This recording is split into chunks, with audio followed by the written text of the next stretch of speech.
The views and opinions of the hosts and guests are their own and do not necessarily reflect the views of the management and staff of Guardian Radio.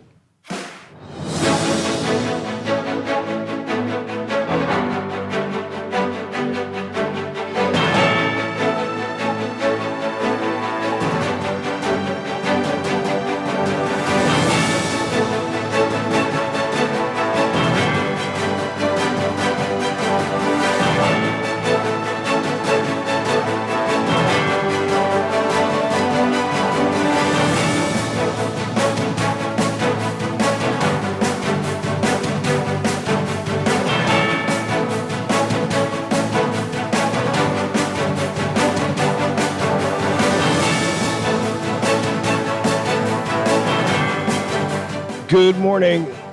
Land reform bills mark a generation shift for the Bahamas. The government touting the proposed legislation. A man acquitted of killing a baby and injuring his parents in a shooting. And imports up 18%, climbing with imports from the U.S. to 4.1 billion. Imports from China totaling 123 million. It's all straight ahead this morning. I'm Dwight Strachan, and this is Morning Blend. It's a new day. Wake up. It's a new day. It's the start of a new way. Don't you know that it's the start of the end of the old way. Good morning again, Bahamas. It is Thursday, May 22nd, 2025. This is Morning Blend on Guardian Radio 96.9. Again, I am Dwight Strachan. In a moment, Laverne Gardner will be joining us. Also this morning, our monthly Better You series is going to be looking at the two-state brain. We'll explain what that means and what you should take away from that coming up. And then later, you heard about it, the Joker's Wild Comedy Club closing its doors. I'll tell you all about that and help you to win some tickets. That's all straight ahead. But first, it's time for the overnight, the latest breaking news from while we're sleeping, and the top national and international headlines this morning.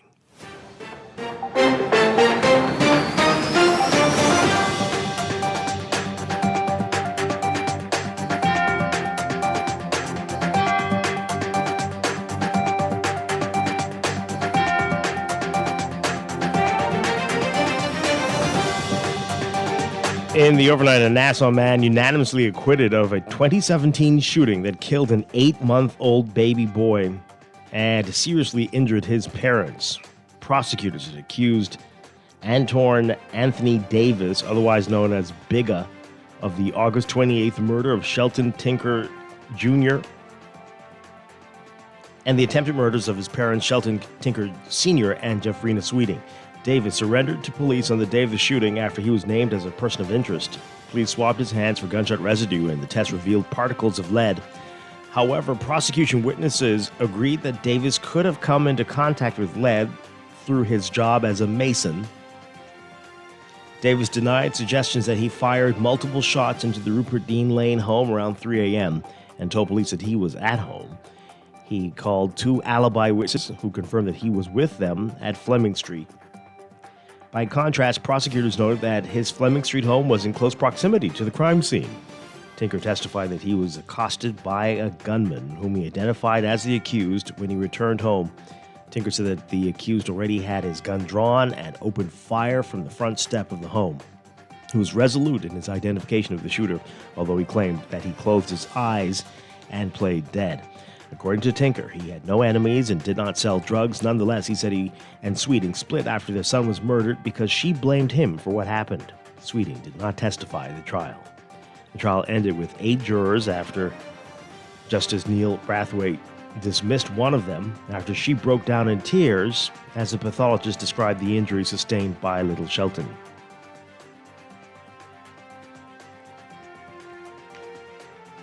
Authorities issuing a cease and desist order and fined a Bimini developer, for environmental violations after video depicting the dredging of rocks and sand on a beach in Bimini circulated on social media. Director of Department of Environmental Planning and Protection, Dr. Rhiannon Neely, saying yesterday that a certificate of environmental clearance was issued for the removal of rocks during low tide, but the activity that was recorded was in violation of that order. She said that the developer had a certificate of environmental clearance, but that activity was in violation of it, so they issued the cease and desist order. Neely said the CEC specifically called for dredging to take place during low tide, and with the use of a silt screen, and they shouldn't have been working during high tide. It's unclear how much the Bimini developer was fined, but amendments to the Environmental Planning and Protection Act last year made allowance for spot fines for environmental infractions ranging from $1,000 to $20,000. Prime Minister Philip Davis says that a suite of land reform bills that were recently tabled in Parliament, once passed, represent a generational shift in how land ownership is managed and secured in the Bahamas. He says it is critical that every parliamentarian fully understands the impact that these reforms will have on Bahamian families, businesses, and communities. He said that for decades, successive administrations have acknowledged that the land system is broken. He says, but here in 2025, we're still grappling with the same issues identified in the very first white paper on land reform back in the 1990s. The Land Adjudication Bill and Registered Land Bill were tabled in the House 2 weeks ago. Davis said the bills will change how the government determines and records home ownership. You can read more about it in today's Nassau Guardian.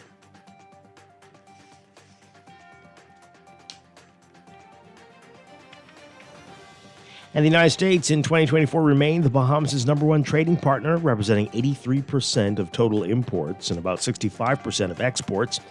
That's according to a trade report released Wednesday by the Bahamas National Statistical Institute. BNSI reporting that during 2024, the total value of commodities imported into the Bahamas was $4.9 billion, resulting in an 18% increase over the $4.2 billion recorded for 2023. The trade deficit increased from $3.4 billion in 2023 to $4.2 billion in 2024. The agency reported that imports from the United States jumped from $3.5 billion to $4.1 billion. Exports to the United States decreased from $608 million to $447 million.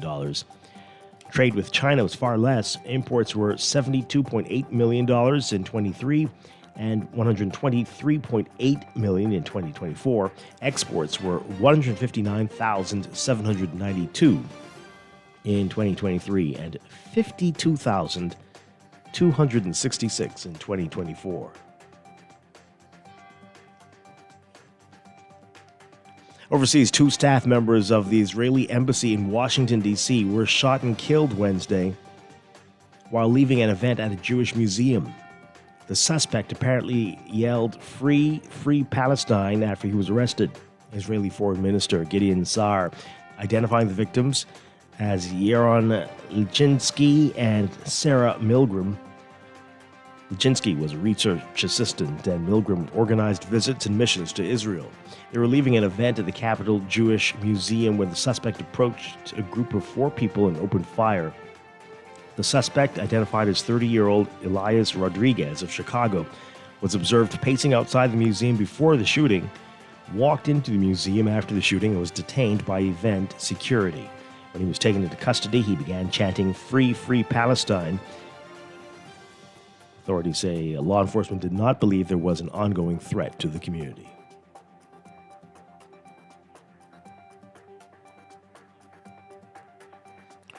Well, we told you this had the potential to go haywire, but U.S. President Donald Trump saying, quote, "turn down the lights," as he was sitting next to South African President Cyril Ramaphosa, who was visiting in hopes of reaching new agreements on trade. But Trump wanted white farmers in South Africa were being systematically singled out for persecution and murder. He directed everyone's attention to a television that had been wheeled into the room, and a video began to play. Trump stared at the screen while Ramaphosa looked away. For roughly 4 minutes, the video showed black politicians, none of them part of Ramaphosa's party, using anti-apartheid chants about attacking white South Africans. The politicians have said their comments aren't meant to be taken literally, but conservative media use them to advance widely rejected claims that there's a genocide underway in South Africa. The video ended with footage of rows of white crosses, which Trump said represented slain white farmers. Ramaphosa saying he'd never seen the video before. The confrontation echoed Trump's explosive meeting in the Oval Office with Ukrainian President Volodymyr Zelensky almost 3 months ago, but this one did not devolve into acrimony, while Zelensky and Trump ended up arguing in full view of the news media. What unfolded was a bit different. Ramaphosa rejected allegations of genocide in South Africa, but instead of pushing back on Trump by himself, Ramaphosa encouraged Trump to listen to other members of his delegation.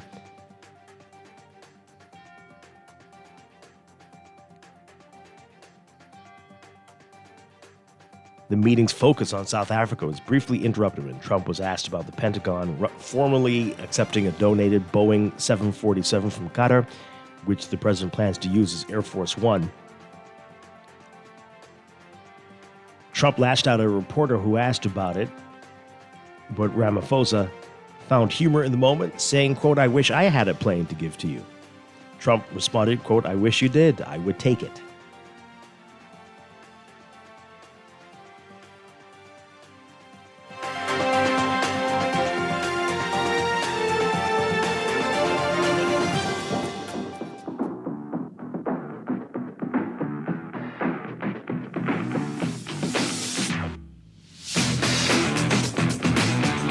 In sports, a trio of teams have advanced to the semifinals of the 2025 Samuel P. Haven Junior National High School Soccer Championships after strong opening day performances at Roscoe A.L. Davies Soccer Fields Wednesday. Lady Knights and the who are the 2025 GSSA Senior Girls Champions, shut out the St. Andrews Hurricanes 6-0 in the New Providence Group playoffs.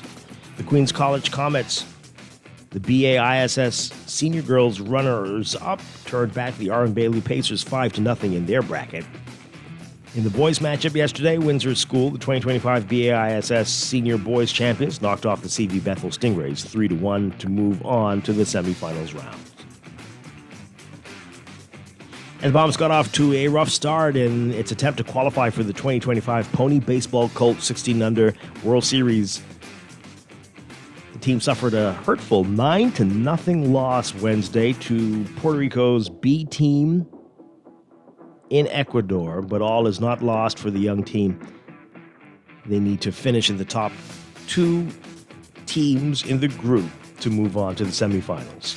The Pony Baseball Colt 16-Under Caribbean and Latin America Baseball Zone Championships continue set for Sunday, and the bronze medal and championship game set to be held on Monday. From the NBA, Tyrese Halliburton was sure his jumper as regulation ended was going in, then wasn't certain it had after it bounced off the rim and hung in the air for what felt like an eternity. He felt it was a three-pointer to win the game, then quickly realized it was a two to tie it, and so it went to overtime. The Eastern Conference Finals between the Indiana Pacers and the New York Knicks. But it ended in a surprising way. The Pacers finishing off a stunning rally by beating the Knicks 138-135 in overtime late Wednesday night in Game 1. The Knicks had led by 14 points in under 3 minutes remaining in regulation. But Aaron Nesmith brought the Pacers back with a flurry of three-pointers. Game 2 is set for Friday night.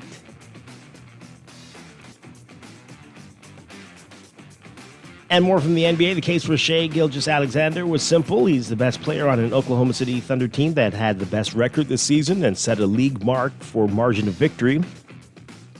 And, of course, that means that as he was the scoring title, he must be the MVP. and he certainly is. Announced Wednesday as the NBA's most valuable player, his first time winning the award. It's now 7 straight years of the player born outside the U.S. won MVP, extending the longest such streak in league history.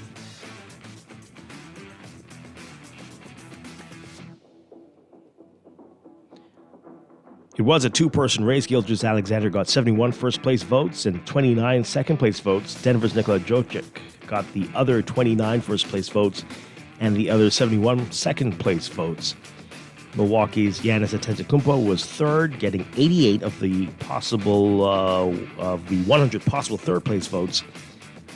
Gilgeous-Alexander, the number 11 pick in the 2018 draft, averaged 32.7 points, 6.4 assists, and 5 rebounds per game, leading the Thunder to a 68-14 record.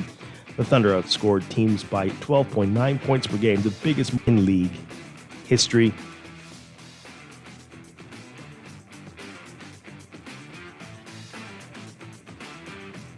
He becomes the second Canadian to win MVP.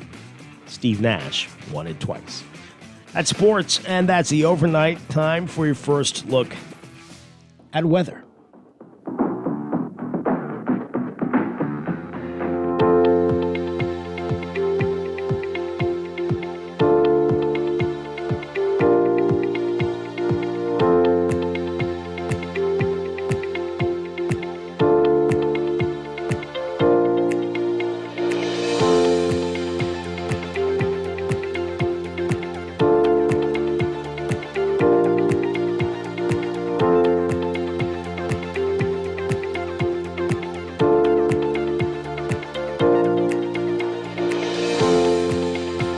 Your first look at weather brought to you by Joker's Wild. We've got a ridge of high pressure that continues to produce light to moderate winds across the Bahamas, while gradually weakening ahead of a late-season cold front expected to move near the northern Bahamas today through tonight. So that front's expected to drift southeastwards into the northwest Bahamas, and that's going to increase shower and possible thunderstorm chances by Friday over the northern and northwest Bahamas. A weak pressure pattern will support light to locally moderate winds, while mid-level troughing will aid some of these showers and thunderstorms over these islands into the weekend. A weak ridge will build over the area for the start of the work week next week. Heat indices still expected to be in the mid-90s, with UV indices in the high to very high range, and so everyone's being advised to stay hydrated, stay out of the sun if you can, wear loose-fitting clothing, and wear sunscreen and sunglasses, and take frequent breaks. For today, your forecast: partly cloudy for the northern Bahamas, a 20 to 30% chance of showers, with a chance of isolated thunderstorms. Wind southwest to west at 10 knots or less as that front moves through. For the rest of the northwest Bahamas, including New Providence, look for a mix of sun and clouds, turning partly cloudy by this afternoon. Still only a 10% chance of showers today. Wind southerly at 10 knots or less. For the central and southeast Bahamas, a mix of sun and clouds, turning partly cloudy by this afternoon. Less than a 10% chance of showers. Winds southerly at 10 knots or less for the central islands. East to southeast at 10 to 15 knots for the southeast Bahamas. High temperatures at 90 Fahrenheit, 32 Celsius. Overnight lows tonight getting down to about 77 Fahrenheit, 25 Celsius. But that heat index during the day today is going to make it feel like it's in the upper 90s, so keep that in mind. That's your first look at weather this morning. We'll have your extended outlook coming up in just a bit. Weather brought to you by Joker's Wild Comedy Club, the longest-running entertainment venue ever in the Bahamas, closing its doors after 35 years of bringing laughter to the country. To celebrate the very funny and talented Tommy Davidson is here. He's the closing act. Through May 25th, tickets are $50. Group rates are available for groups of 10 or more. For tickets, go to atlantisbahamas.com. Grab your friends and come out for a great evening of laughs for the very last time at Joker's Wild Comedy Club through May 25th.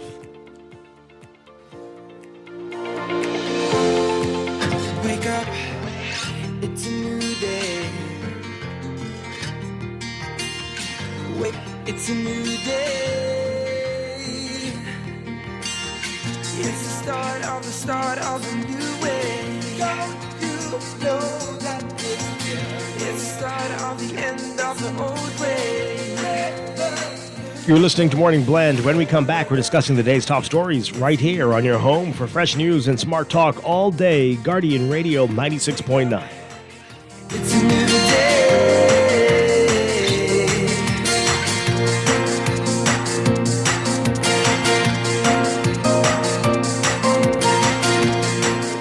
Tired of banks forcing you to use technology to bank the way they want you to? Your convenience is important. So no matter what your banking needs, Commonwealth Bank's friendly staff are always available in branch for that personal one-on-one service. But when you choose technology, our online and multi-art functionality, the choice is yours. Commonwealth Bank. Bank the way you want. Since 1989, Joker's Wild Comedy Club has been the heart of laughter in the Bahamas. But now an era is coming to a close. Get ready for my guy, comedian Tommy Davidson. Tommy Davidson, along with featured comedian Kirk Green and house comedian Naughty. Don't miss your last chance to experience the magic. May 20th to the 25th, Joker's Wild Comedy Club. Admission $50. Get your tickets now at Atlantis, Bahamas /events. Wake up, it's a new day. As a healthcare professional, you dedicate your life to caring for others. But even with the best care, legal challenges can arise. Protect your practice and your peace of mind with medical malpractice insurance from Star General. At Star General, we've partnered with Lloyd's of London to bring you comprehensive professional liability insurance designed specifically for those consulting or practicing privately. Visit our website today so you can focus on what you do best, caring for your patients, while we take care of the rest. Star General, insurance made simple.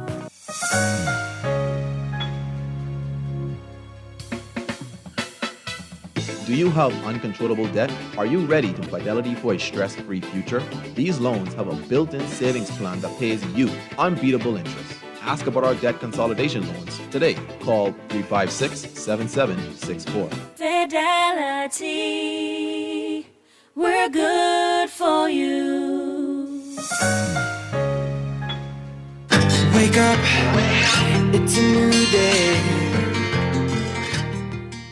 Southwest Plaza has so many stores, I've been trying to find a sensible way to list them all. There's CBS Bahamas, the Ashai, and Bamboo Shack Bahamas. There are the Athlete's Foot and BTC, Games and More, John Bull Fine Threads, Alive, Bahari, Dairy Queen, 700 Wines, Clarkson Island Luck, Starbucks and Lowe's Pharmacy, plus Marco's Pizza and Lorraine. Southwest Plaza, what a wide array of stores. Southwest Plaza, stop by today and explore. You try to rest for all your printing needs. There ain't no one better, no. For posters and banners, magazines and flyers, for window decals, greeting cards and newsletters. No job too big and there's no job too small. You name it, we can print it. Just give us a call. Let Print Masters bring your masterpiece to life. Located in the Nassau Guardian Building, telephone 302-2361. Ladies and gentlemen, it's that time again from the island that gives you mince mutton, okra soup, and of course flour cake and rake and scrape. It's the 26th annual Cat Island Rake and Scrape Festival in beautiful Artistown, Cat Island. June 6th through 8th, we have acts such as Veronica Bishop, He come here with the hands swinging. Chino D, Stelito, Cupid, and of course our very own down home guys like Lassido and the Boys, I don't like no rigging and scraping in here. Ophi and the websites, and much more in beautiful Artistown, Cat Island. June 6th through 8th. See you there. Maybe it's time to explore your options. There's no harm in reviewing your mortgage. CIBC Caribbean can help you narrow your search and decide. Switch your mortgage to CIBC Caribbean and enjoy a special interest rate and help towards your switching cost. Visit CIBCFCIB.com/inspired home for more information. Conditions apply.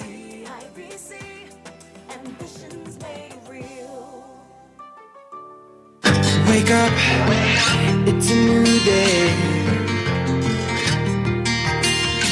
Wake up, it's a new day. It's the start of a new way. Don't you know that it's the start of the end of the old way? Wake up, it's a new day. Wake up, it's a new day.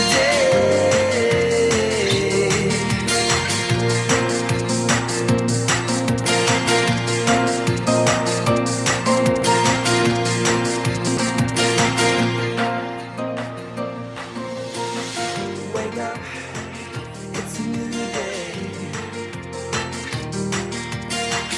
Wake up, it's a new day. We are back with Morning Blend on Guardian Radio 96.9, streaming live on GuardianTalkRadio.com and on the Guardian Radio app for smart devices. We're also on your televisions on Cable Bahamas Channel 969 and BTC Flow Channel 612. You can tweet us at Morning Blend 969 or Facebook.com/Morning Blend 969.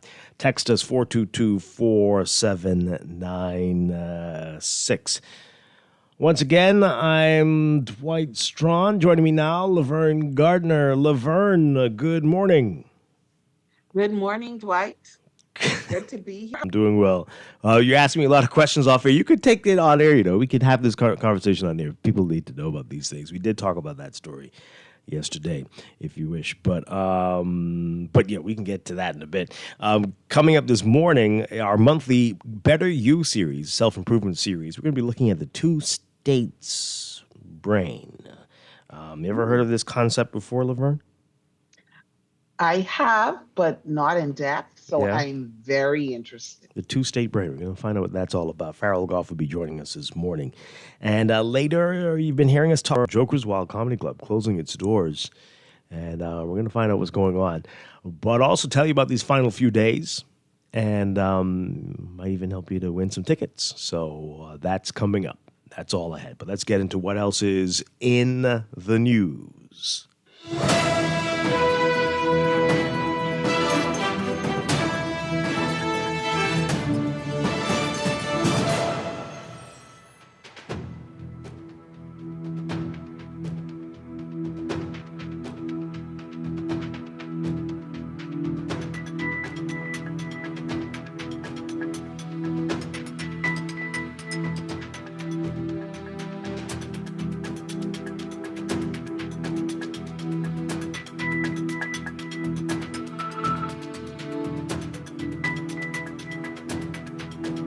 And in the news, all right, so you want to do this on air or no, Laverne?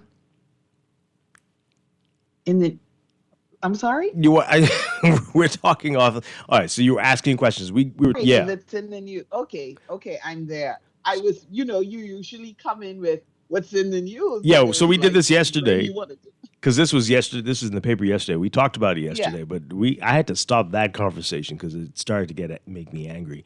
Lots of people calling in to say we need to name these people, but we're explaining that in these type of cases, you don't name the perpetrator because you would know who the victim protect is. the identity Right. of the victim. And she's a minor. She's a child. That would be for sure. ridiculous. And we were getting. It just didn't stop. People who just do not understand how this works. Well, let me ask you a question, Dwight. If we go ahead and named the person, what then?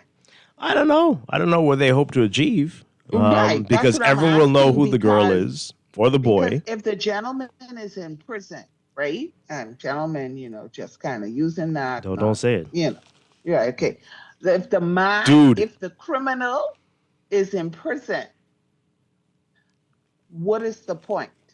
Just so that we could know and be able to say, that was John Doe. Yeah. Bloodthirsty, And if angry. that's John Yeah. Doe, then that must be the victim. Must be Right. And hold that against her for her entire life. Every time she does anything, you remember when she was 10 and they did this to her? It's insane. It's insane. Yeah. We don't need to know the name. We don't need to know his name, and not because we're protecting him, but we're trying to protect her as much as we can. See, the phone lines are lit up already. These are the same two from yesterday. But you were asking about garroting. I don't know how you pronounce it. But it's strangulation, right. I guess choking.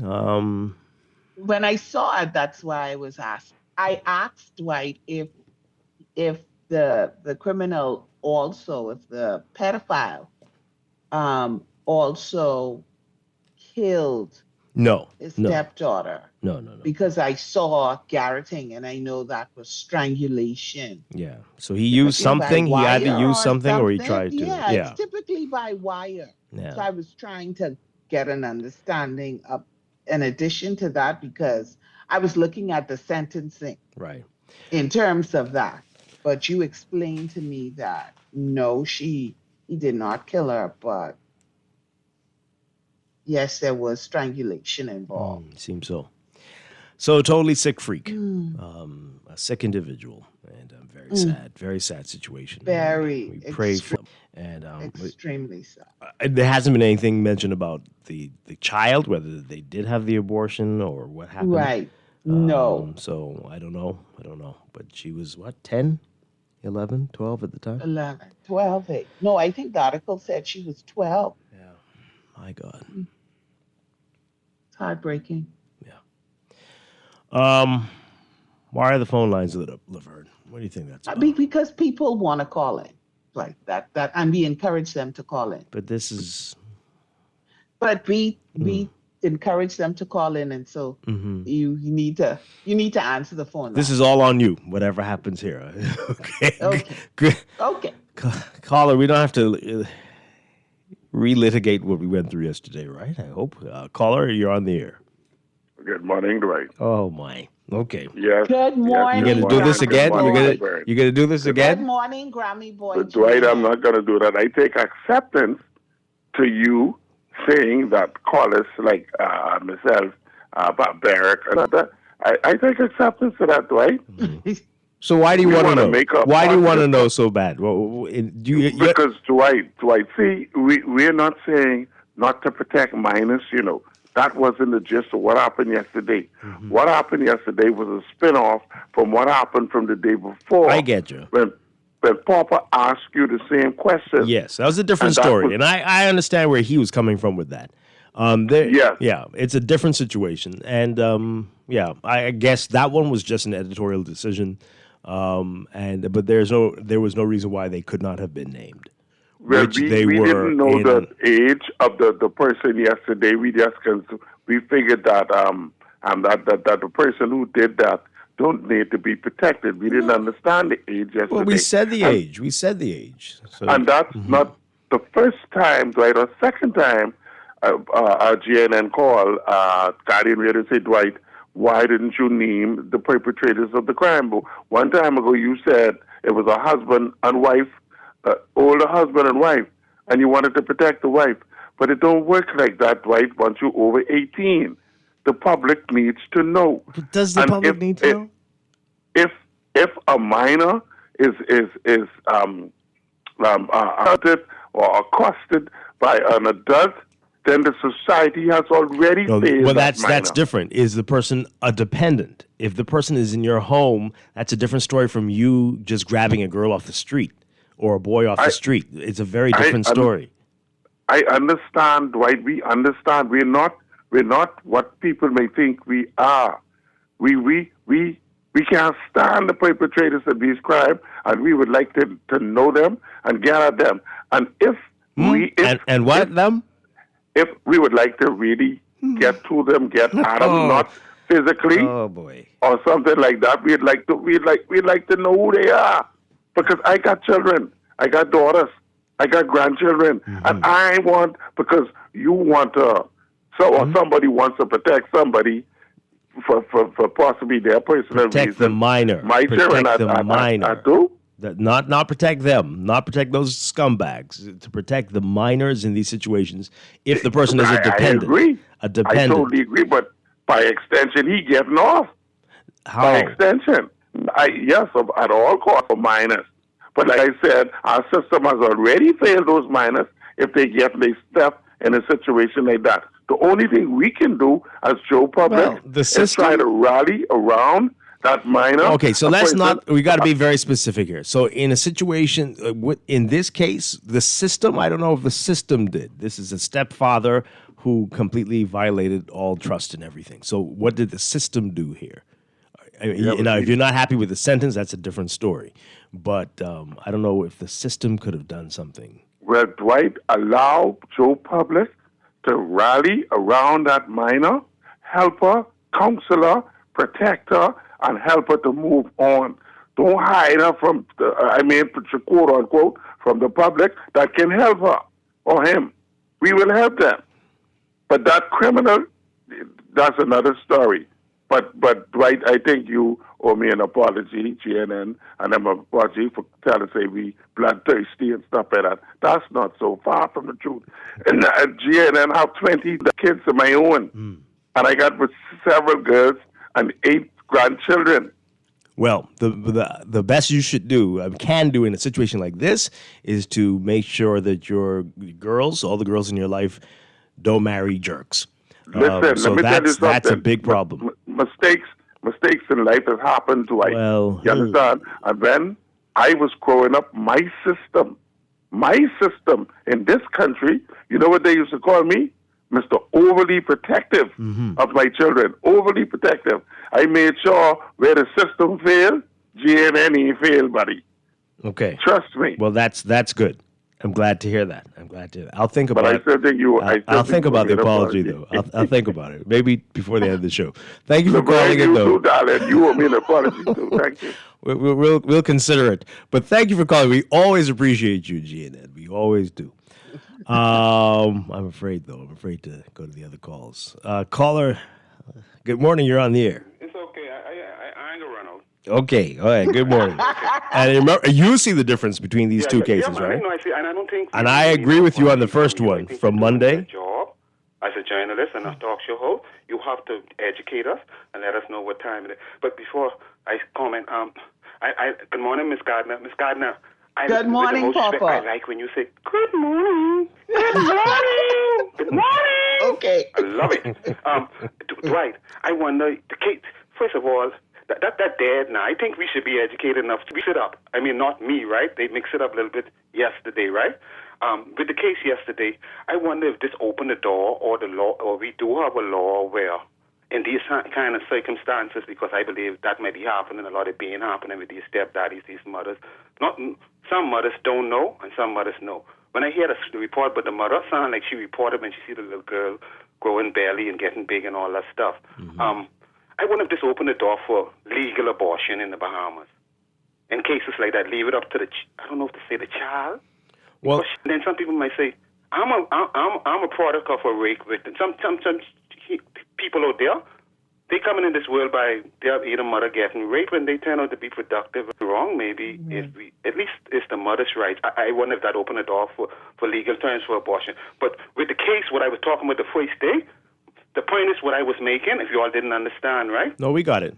No, please, Dwight. See, in certain areas, you call everybody name if they know no minor. That's Paradise Island, you all report. Yeah, no, I completely get what you're saying. Rich area, rich people. So we feel, my point was that if you could call the people in the ghetto name when they fight or chuck up one another, boyfriend and girlfriend, husband and wife sometime, then you could do it to the people over Paradise. It was an excellent point. Completely right? got your point. All right. Completely got it. Way, brother. Yeah, thanks a lot. And like you said, another paper did call the names for that. Laverne, I believe that in situations like this, abortion can be considered, right? Isn't that what our rule is here? I might be wrong, but right? No, not at all. You sure? Not at all? I don't. My producer's shaking his head. You sure? No, I think... No, man. But Papa made a great point about that just now, right? He did. I remember us having really vigorous discussions about it on air. Who can let me know? I believe in a case like this, you could. Oh, we did have a doctor get in trouble. That's right. Yeah, and that might still be before the courts. Okay. Ah, boy. Well, that's really ridiculous. Okay, so Papa, you got two great points in the week. You're on a roll. You're on a roll. That we got to talk about this some more. Only There's two? No, just this week. Just this week, he made two excellent points. He's always making great points, but this week he's on a roll. So we need to have this conversation again because I know we've had people on who've said that, they don't. No matter what, wife, children, if it's a rape, they're gonna have to have that baby. But there are some people who feel. That's why I said I remember us having these very intense discussions about it. But let me also say, I think that it's in our community. It's always a natural thing to want to know who, right? Mm-hmm. But especially when you hear cases like that, you want to know who did this, who would do it, and not necessarily because you were trying to take out some sort of vigilante justice. You want to take the law into your own question. But what we're saying is we can't say who in these cases because we are trying to protect the identity as much as we can of the victim. But it is normal. It's normal to want to know who it is. Okay, I guess. Let's take another call. Good morning. You're on the air. Good morning. How you doing? Doing well. What bothers me is that our whole society has a warped mentality.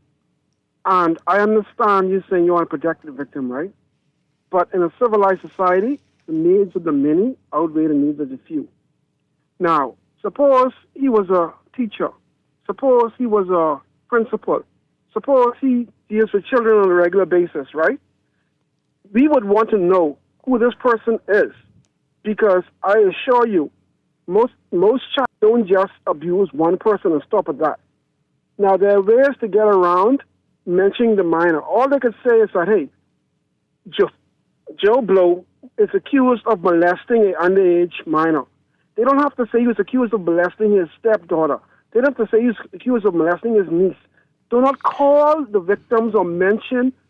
Okay, but you see, there's a significant difference there because I hear you, what you're saying, and that might be quite likely, but there are some people, apparently, there's some folks who will only do this to people in their family, people who are dependent on them. So the victim, the most likely victim wouldn't be the person that they teach at school. It would be the younger person in their family. That's a key difference. That's a key difference. What I'm saying, though. You don't have to mention his stepdaughter or whoever. All you have to do is say he molested or he whatever a minor. You see what I'm saying? I think, why do we protect criminals and these scumbags who terrorize? So you can't be saying you're serious about underage sex and deviance and different things, and yet they come back out, and because they're anonymous, they go back and do most of the things they do already. You have to protect the public. Okay. I hear you, but I'm telling you, if, I said this yesterday, if they ever pass the marital rape law, you're going to change your views on this. I can tell you that right now. You're going to say, well, you don't have to say, he's not out there raping women on the street. So just think carefully about the differences, the nuances. Right? I don't want you to get into the mind of a pedophile and a psychopath. But there are differences. And you know what, Dwight? Based on what the caller says, when incidents like this happen and it's reported, I wonder, do they investigate to see if this is something that the person has maybe done before, that there may be other victims out there? It's a good question. I don't know. Or do they just focus on this one, as part of their investigation? In other jurisdictions, they do say if you've been a victim, come forward, right? Right. You hardly hear appeals like that here. Hardly ever. Boy. Let's take some more calls, and I don't want this to take over the whole show. But good morning. You're on the air. Hi, are you there? Nope. Good morning, caller. You're live on the air. Good morning, Miss Laverne Gardner. Laverne. Gardner. You could just say Laverne. God, I don't know why this messed me up like that. But I anyway, don't Miss know. Gardner, I hope you're having a wonderful day. It is a wonderful day today to be alive. Yeah. Dwight, I have a problem. I not really a problem, but I need you to do some investigation on this, man, Dwight. Please, man, please. I'm begging you, man, Dwight. Dwight, do you see or do you notice the influx of the immigrants in this country, Dwight? I mean, is anybody noticing what's going on, or it's just me, Dwight? Dwight, where I live in this country, Dwight, it's hardly no more Bahamians, Dwight. You believe that? So, I was having this conversation yesterday. This is quite ironic. And I'm like, wait, something is going on. And so a couple places where it wouldn't seem like you'd need foreign workers. It's like there are only foreigners working there now. And I'm like, wait a minute now. You really couldn't find a Bahamian here for this job? But Dwight, something's going on. I don't know what's happening. Something's up. Dwight, I love my people. It's not just I them. have nothing against it. It's not just them. It's people from all over. I don't know. It's like the United Nations up in here now. I being Pacific because it's a reason. Because, while there are people from all over, Dwight, right? The influx of my brothers and sisters from down south is overwhelming, man. We have to be real. Because, Dwight, if we don't do something about this situation pronto, Dwight, it only can take 5 short years, Dwight. 5 short years, Dwight. That's all. Okay, I hear you. So here's why it's interesting what's going on. Thank you very much. Because we know there are a lot of people, like I said, it's not just Haitians. Definitely not. A lot of people of Haitian descent. They're Bahamians. They're of Haitian descent, right? They grew up here. They may not be citizens as yet. But that's not what we're seeing. It's grown adults who can barely speak English, who have pronounced accents. It's different. So you got a work permit. How did you get a work permit How for do you get this? a work permit and you cannot speak English? Well, and for this job, what do you talk? Why? This has no skill. This is you're a cashier here at this place. What's something's up. Something's up. I'm not sure. Hopefully we'll talk to the Minister of Labor soon. Has there been an increase in the request for work permits? I mean, it's Bahamian companies that have some explaining to do as well. Like, you really find no qualified Bahamians, no interested Bahamians? Did you even look? I mean, some of them are advertising, but I don't know what's happening. Something is going on, though, and there is a frequency. And again,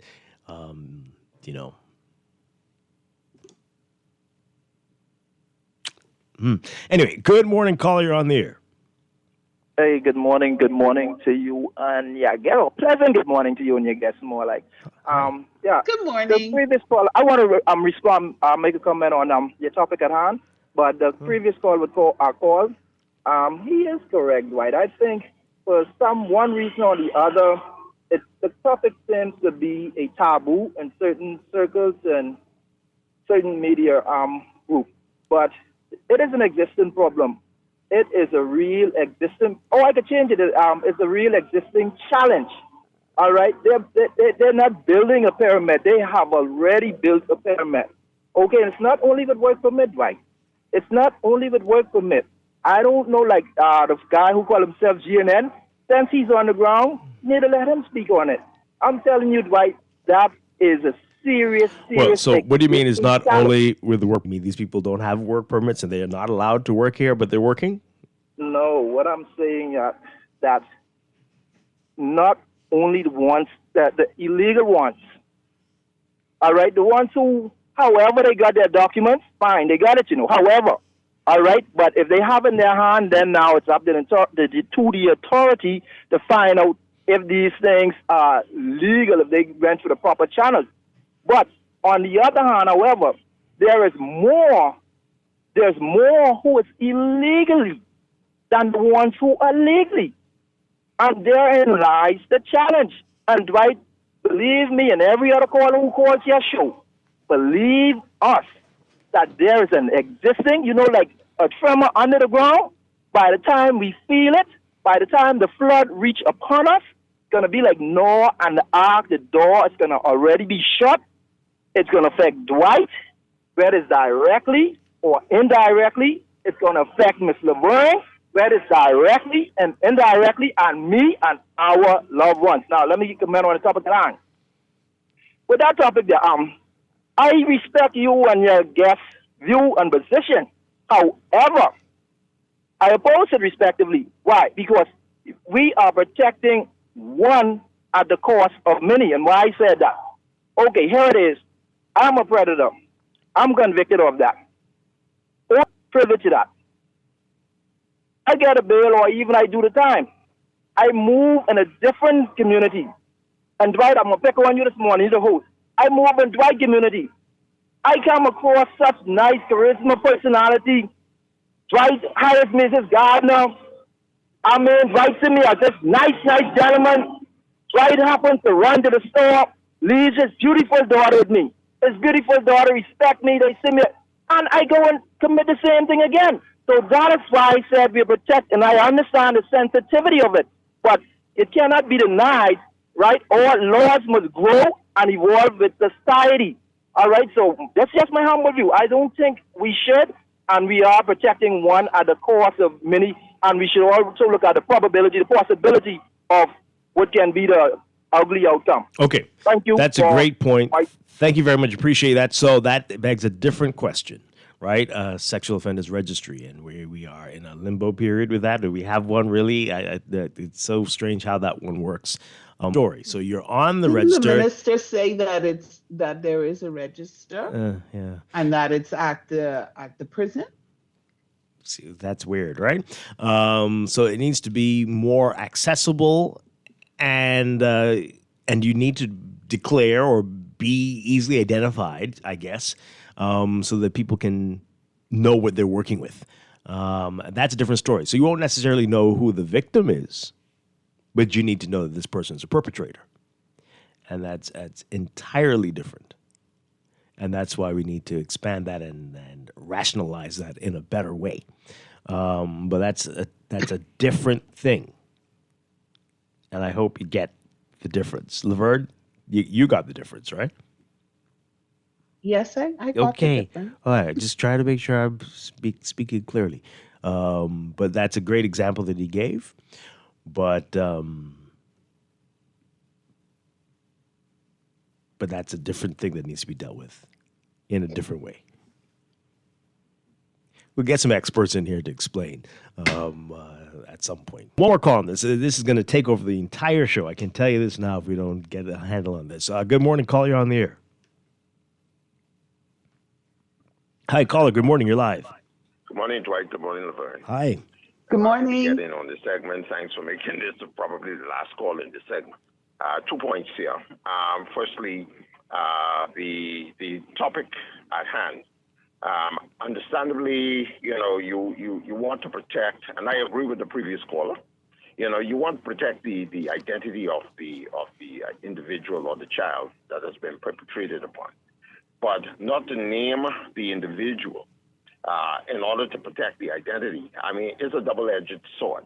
You want to do the right thing by not having to the child exposed to the public to be ridiculed, especially if their peers found this out, if they don't know by now. And secondly, the parent who would have perpetrated this matter, like the previous caller said, people move around. If he's out now and he's moving up and down about, not saying that, but the potential of it happening again is still present, So this is a double-edged sword.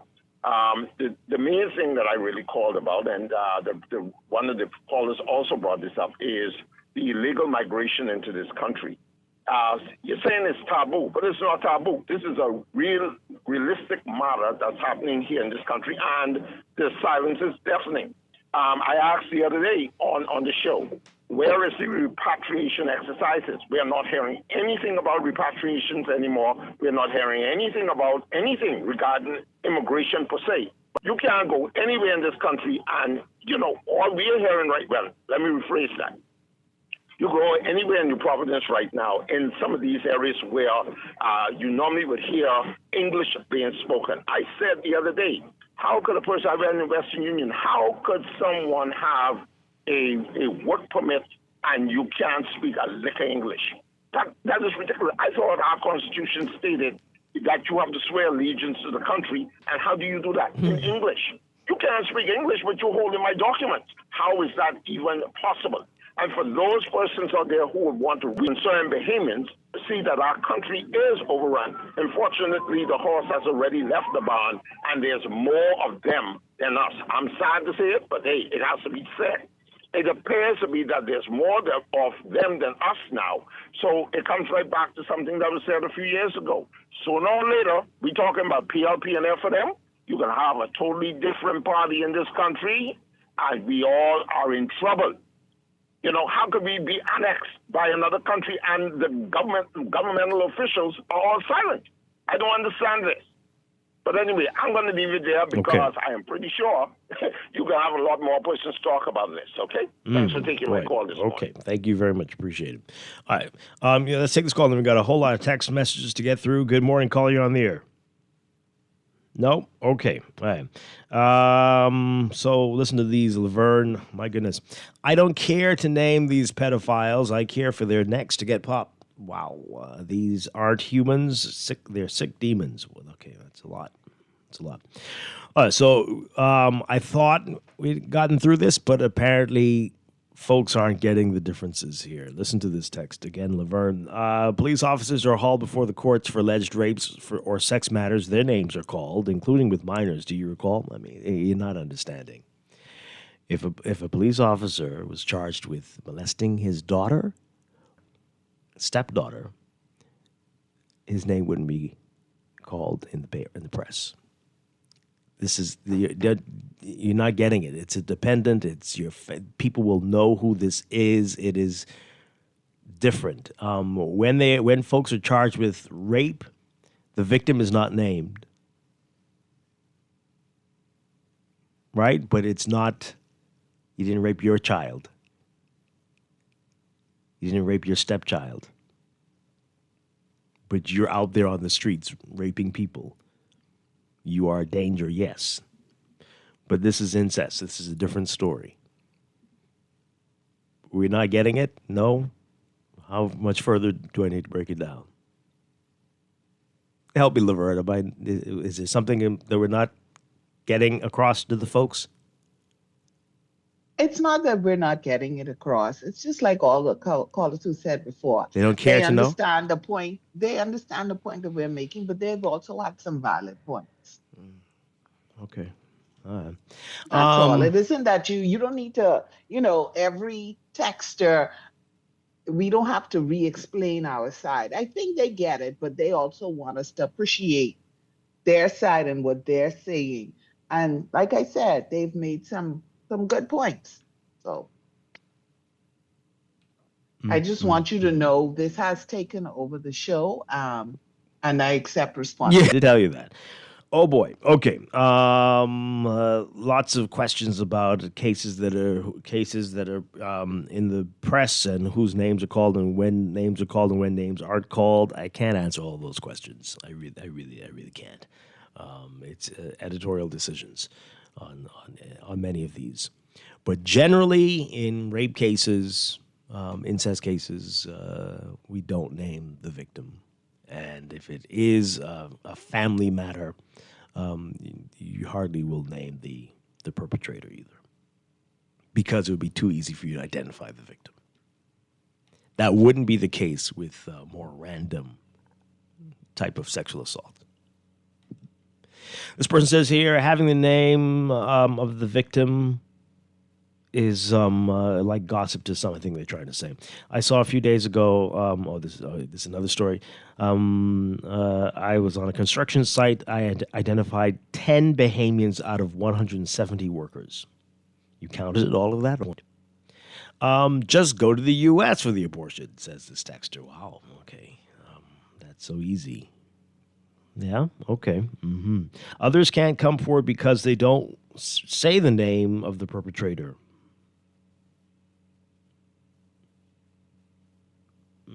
Okay.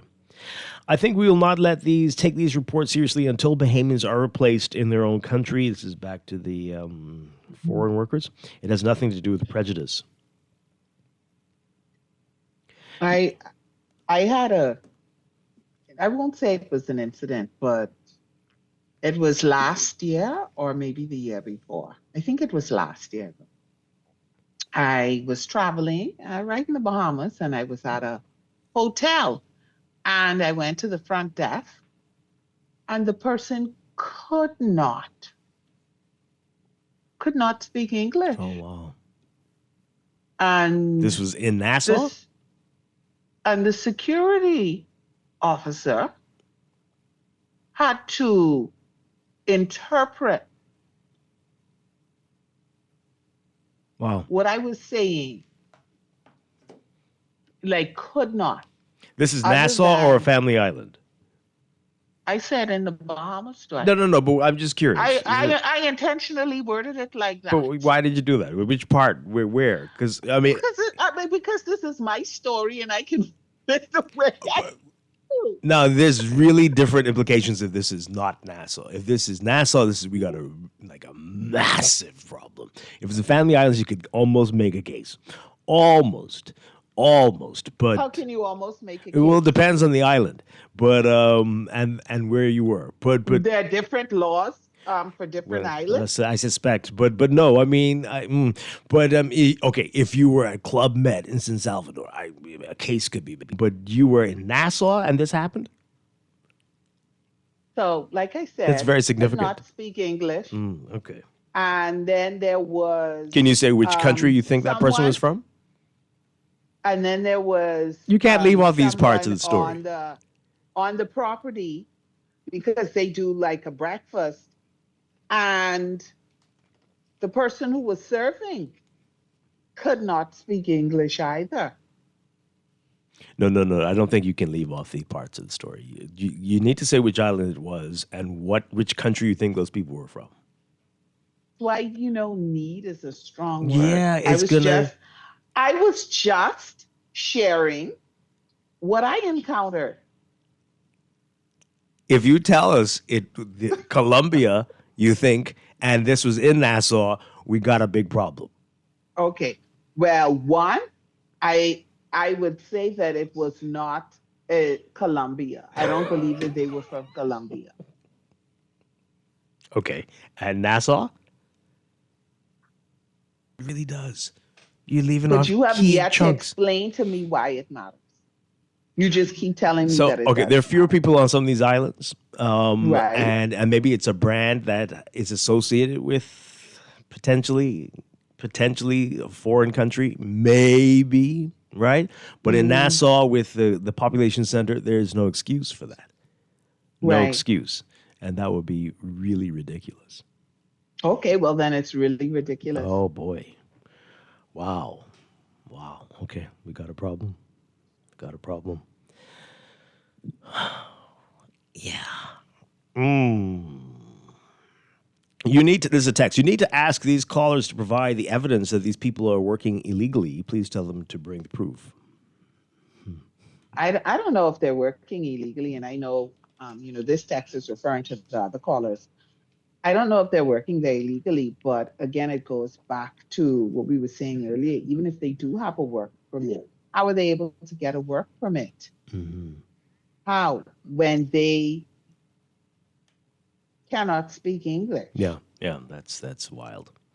This texter says here, I think a combination of not being specific about the relationship of an offender with the victim, along with a registry is that would be available online, would be a good middle ground that can protect citizens. Absolutely. Yeah, for sure. Good point. Back to us. As an employer with access to more than standard criminal background checks, I can say to you without fear of contradiction that for the right price, criminals can get clean police records. Huh? What? Oh, wow. What now? Dwight, this topic is one that needed to be discussed a long time. What I suggest is that one day the government put a mark on the faces of these convicted predators. Come on now. What? Whether it be a different color or shape to differentiate between pedophile and rapist. We must protect our little ones and our ladies from being a victim. We can't save all, but at least we can limit the number of victims that this happens to. Right, I can only smile because I know personally I hold some barbaric views as well, so I get it. This is a text. I was listening to Guardian Radio last night, and it felt like the whole show was in a foreign language, and it wasn't Chinese or Spanish.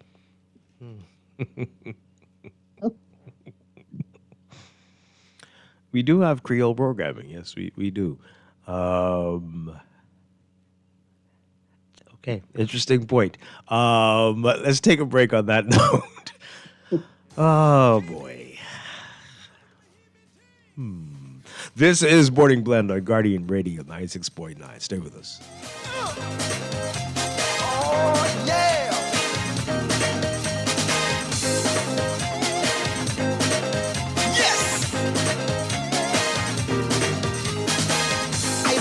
This is Guardian Radio 96.9 FM, streaming on GuardianTalkRadio.com and the Guardian Radio app, Nassau, Bahamas.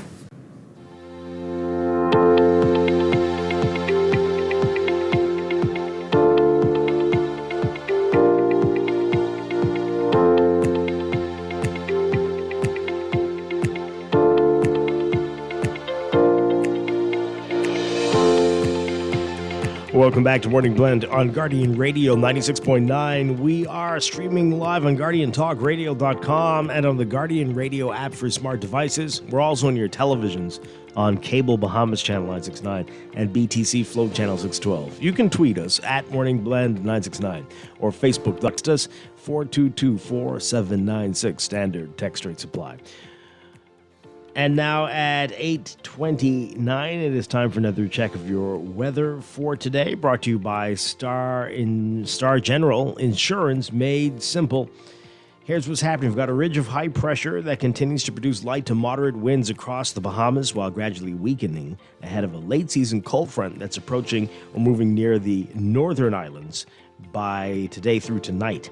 So that front's expected to drift southeastwards into the northwest Bahamas, increasing shower and thunderstorm possibilities by Friday over the northern and northwestern part of the country. A weak pressure pattern will support light to locally moderate winds, while mid-level troughing is going to help with those showers and thunderstorms into the weekend. A weak ridge will rebuild over the area once the new work week starts. For today, though, heat indices expected to be in the mid-90s and UV indices in the very high range. So you're being advised to stay out of the sun if you can, but limit outdoor activities, take frequent breaks, drink lots of water, wear sunscreen and protective clothing. It's going to be for today for the extreme northern islands like Grand Bahama, partly cloudy with a 20 to 30% chance of showers and isolated thunderstorms. For the rest of us in the northwest Bahamas, including New Providence, a mix of sun and clouds today, turning partly cloudy by this afternoon, about a 10% chance of showers. 10% chance of showers for the southeast and central Bahamas as well, a mix of sun and clouds, turning partly cloudy by afternoon there. High temperatures expected near 89, 90 Fahrenheit, about 32 Celsius. Overnight lows tonight getting down to about 77 Fahrenheit, 25 Celsius. But as you said, while we're around 89, 90 for highs, the heat index will make it feel like it's 96 at least, 96 Fahrenheit, 36 Celsius. In your extended outlook for tomorrow, Friday, partly cloudy with a 20 to 40% chance of isolated showers across the northern and northwest Bahamas, 10% chance of showers elsewhere. For Saturday, a mix of sun and clouds during the day, turning partly cloudy at night.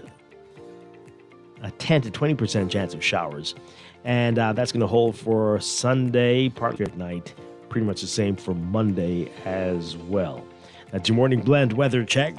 Weather check also brought to you by Sherwin-Williams Paints. Are your walls giving major L? Well, time to fix that at your nearest Sherwin-Williams paint store. We've got vibrant colors delivered with professional vibes. Done listening will start glistening with Sherwin-Williams paints.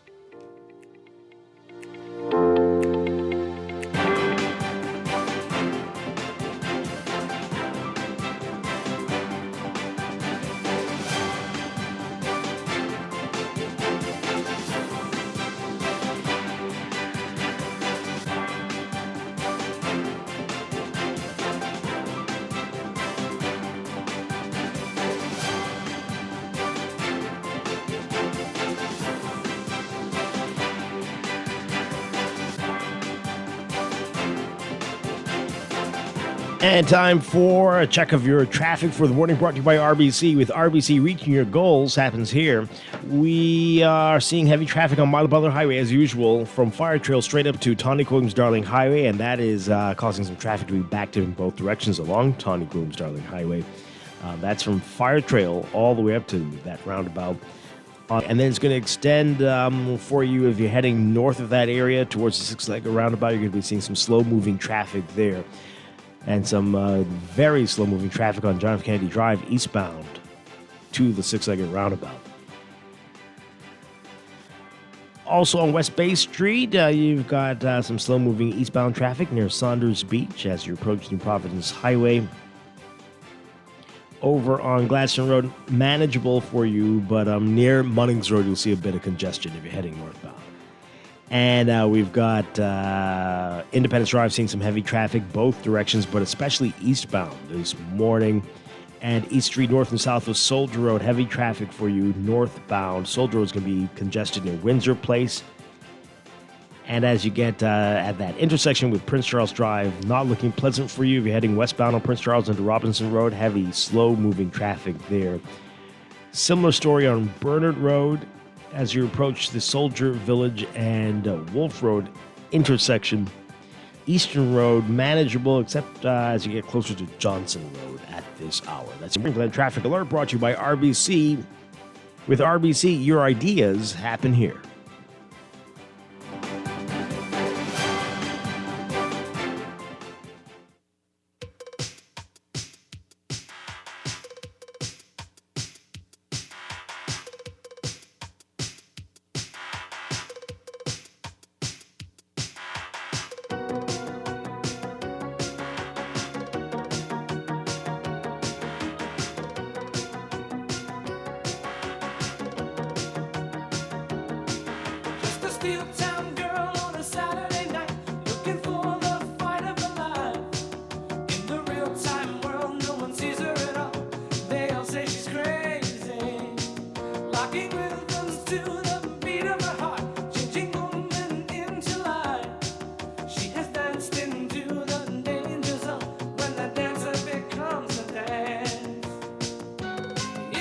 We're back with Morning Blend on Going 9. Dwight Strachan along with Laverne Gardner. Coming up in a few minutes, we are going to be doing our monthly series, our self-improvement series, Better You, talking about the two-state brain. We're going to be getting into that today.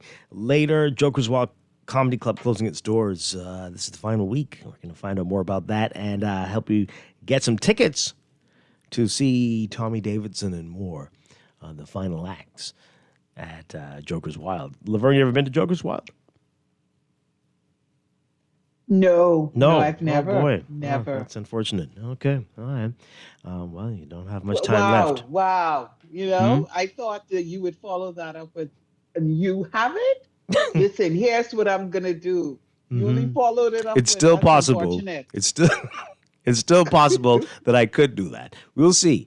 Like you're not going to do it. No, you never say never, right? Never say never. I'm going to say never. I'm just basing it on your track record. Wow. Okay. You know what you always say. We'll talk about it off air. That too. I'm about to tell you that one. Okay. So we gotta. I really do want to move on. I had a couple things I wanted to talk about today, but people have really they got us to talk about what they wanted to do. Yeah, you started it. Yeah. We'll see how quickly I can squeeze everything in. But there are a few text messages from earlier that I do want to get in. So this person says, to that texter who said that for the right price you can get a clean police record, they say that person is full of Sugar honey iced tea. You know what that means. When a police record is printed, you can trace who. Oh boy. Okay. All right. And this texter is responding to what Jeff said earlier. Jeff, the caller, he says, "For the love of God, please stop letting Jeff come on this radio talking about he doesn't see any deportations. Every other day we deport foreigners. Just go to the immigration page and you will see the updates coming from the officers. If he wants to see it with his own eyes, come out at 6 a.m., sit by the detention center, and he will see buses hauling them to the airport. Every election time, they like to throw out this immigration topic." Oh, my. Okay. All right. Dwight, do your research. You will see where officers were charged and named with allegedly molesting their daughter or stepdaughters. Well, now, I don't know why this has become a police issue, but I don't know what you mean. What do you mean? But they won't be in their names wouldn't be in the papers, right? I'm sure people of all professions and occupations are getting charged because there's a major problem in the world, especially in this country. But you're making it about the police. I'm not sure why, but okay. But we wouldn't name them. We wouldn't. All right. Not because they're police, but because it's their daughter or stepdaughter. Again, if you had a police rapist rampant on the streets, that's a different story, and they will be named. Okay. Dwight, if Bahamians would stop being lazy and looking for handouts, many jobs out there they don't get them because they want handouts. Many jobs. The Haitian is not the problem. Okay. Are you sure this is? Are you sure this is Morning Blend or they have some strange language here? I don't know what that is. Is it Creole? I'm not too sure. I don't know why you're asking that. But anyway, so we're going to leave that there because that's not going to get us anywhere. Laverne, there's another story. There are a couple stories here I really want to talk on very quickly before we take a break. But this is a fascinating story about the imports into the Bahamas from the U.S. climbing to 4.1 billion. Imports from China up to 123 million. That's for 2024. That's an increase over the 2023 number. But the other big story here is that the exports from the Bahamas to the U.S. and to China were down quite a bit in 2024. So we're importing more and exporting less. And I mean, I don't think anyone's surprised, but it's just really glaring when you see the numbers. And so pick up today's NASA Guardian to read about that. This other story here, Bimini developer fined over dredging. I don't know if you saw the video of that. So someone's been fined. This article says they don't have how much they were fined, but another article's claiming that the director of environmental planning and protection said it was a $20,000 fine. So they did have the right to remove the rocks, but not at high tide, apparently, and they were doing it at high tide. Yeah. Mm-hmm.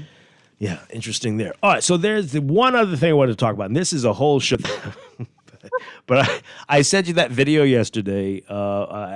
It's a drone. So I believe the police are doing this. We've been talking about this for a very long time, that the police are not enforcing traffic laws, that there are places, hotspots all over the island where every morning you can see people overtaking 100 cars, driving into oncoming traffic, driving on the sidewalk, driving on the grass, whatever it is, to get ahead of people. And it's just really frustrating. Gladstone Road is a big one. They say Faith Avenue. I've seen it with my own eyes. Faith Avenue. Madness on Faith Avenue. So this video on one of those sites showed the police booking the people who were doing this. Laverne, did you get a chance to look at that? I did. Okay. Did you read the comments? It was alarming. I don't understand who these people are in this country, because they are the people. They are the friends of criminals. The people who were getting, or they just were lucky enough not to get a ticket, because those comments, they were more negative than positive. This is insane. So we salute the police for finally doing this. Book every single one of these people. But these comments and their names here, I would go after them police force for typing stupidness and for clearly being a criminal. Because that's not against the law. For being stupid, they need to make that against the law. This person here, I really should read their names. You need to go fix these editing darn roads and go enforce locking up the criminals. But these people are criminals. And instead, y'all go find criminals. Y'all worried about people trying to get to work. Really? Okay. And there's a whole lot of that, right? Why don't you go find the murderers? Why are you bothering people? Is it against the law to overtake? Huh? What did I do wrong?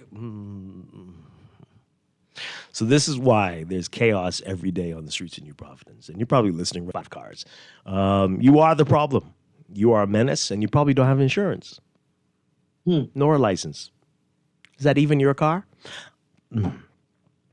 But this is Honestly, the thing. Dwight, I looked at that and I was like, we need that. It may not be as bad in Grand Bahama simply because we don't have as much traffic, but it's bad.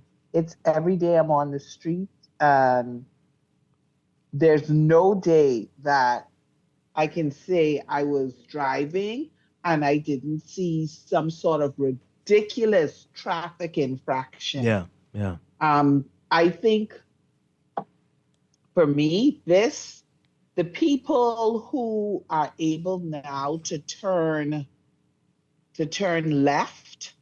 Oh my God. On the light. Ugh. It's madness. Yeah. Ridiculous. It is. In some cases, they aren't even slowing down. Yeah. And I see that the minister who was responsible for this when this came into being has the nerve. That guy has the nerve to be talking about he might be seeking a nomination in the next election. Really, he should be tried for crimes against humanity for this botched rollout of this left turn on red thing. Really, crazy. Although the whole cabinet should be held, of that former administration should be held responsible for that. But in any event, oh man, I got the sentiment. Why? But clearly we can't handle that because there's no law that tells them. That doesn't say to them, okay, I need to slow down and make sure that the way is clear. Oh no. If you see the more cars you see coming at you, that's the time to go out at 4 miles per hour. That just means that I'm gonna go full speed. I'm gonna full speed would be good, Laverne. They're not doing full speed. I don't care that somebody else legally has the right of way because their light is actually green. It doesn't matter. They have to make way for me. It's all crazy. It's crazy. And like I said, I could appreciate the person who says, I gotta go, right? Almost. It's still crazy. But the one who decides, I'm taking my time coming out of this corner. I don't care how fast you guys are going on the green light. I am going to turn the slowest I could possibly turn in front of all of you. Honestly, that person. Between them and the pedestrian who think that I can cross the road at any point in time, wherever I want, and you have to stop. It's a whole thing. So again, honestly. We salute the police force. We need to do a whole show on this and the mentality of the people who have no shame typing these things on a page to support their foolishness. But this is scary, and that's the majority of the drivers around here, it seems. Yeah. This is why every day there are these silly fender benders. You wonder how could you possibly be in that? He is only concerned about getting where they need to go, and they want to do it as quickly as possible. And it does not matter. It does not matter what happens as long as I can get there. If I have to overtake 4 or 5 cars, if I have to drive in a lane that I'm not supposed to be in and then quickly cut in front of you because I can't be bothered to touch my brakes and wait, it does not matter. Wow. This text as we go to the break. Dwight, please allow me to encourage every Bahamian stuck in traffic on Glaston Road to take their time and to thank the moron in the cube that created a 3-car accident doing stupidness, driving the wrong way. Thank him as you pass by. Honestly, and Dwight, I would say if you have an egg in your car, throw it at him. But don't assault him. Don't assault him. These right-hand drive cars, but I don't know if because the car is so small, you feel like you could just fit in anywhere. You could just dodge in. No, it's not anything to do with that. No, I remember I told folks a couple of days ago about the psycho taxi in the Honda Odyssey, who was overtaking 4 lanes on Prince Charles Drive going the opposite direction. So it doesn't matter. But hey, Godspeed to everybody out there, because there are maniacs on our streets. Honestly, and you can only try to drive as defensively as possible. Absolutely. And it's alarming because sometimes there are children in the car. Mm-hmm. Like, you think the children are driving? Yeah. Anyway, we got to go to a break. This is Morning Blend on Guardian Radio 96.9. You work all your life for that moment in time. It could come up and push up the world, but there's always a chance if the hunger stays the night. There's a cold kinetic heat, struggling, stretching for the beat, never stopping with her head against the wind. Planning for retirement can be overwhelming, but with CFAL, it doesn't have to be. We offer tailor-made individual, group, and pension solutions that take the guesswork out of retirement planning. Whether it's for you or your company, don't leave your future to chance and let the trusted hands of CFAL's experts guide you toward peace of mind and financial stability. Low upfront costs and affordable monthly payments make it easy for you to build wealth so you can live well. Visit us at cfal.com to start on your path toward financial freedom. CFAL, growing wealth for future generations. Pender is carrying a new line of tile, the Sky series of porcelain. Comes in 4 colors, tones, shades. There's Sky Noir, Sky Azure, Sky Glance, and this one, Sky Gris. Sky Gris is used in depressing, but gives the area a chill feeling. The Sky series comes in 2 formats, 24 by 24 at $5.30 a square foot, 12 by 24 at $5.25 a square foot. I really like this series for big spaces, and being porcelain, they can take a lot of traffic. The Sky series at Pender Tile. Maybe it's time to explore your options. There's no harm in reviewing your mortgage arrangement and considering a better deal. CIBC Caribbean can help you narrow your search and decide. Switch your mortgage to CIBC Caribbean and enjoy a special interest rate and help towards your switching cost. Visit CIBCFCIB.com/inspired home for more information. Conditions apply.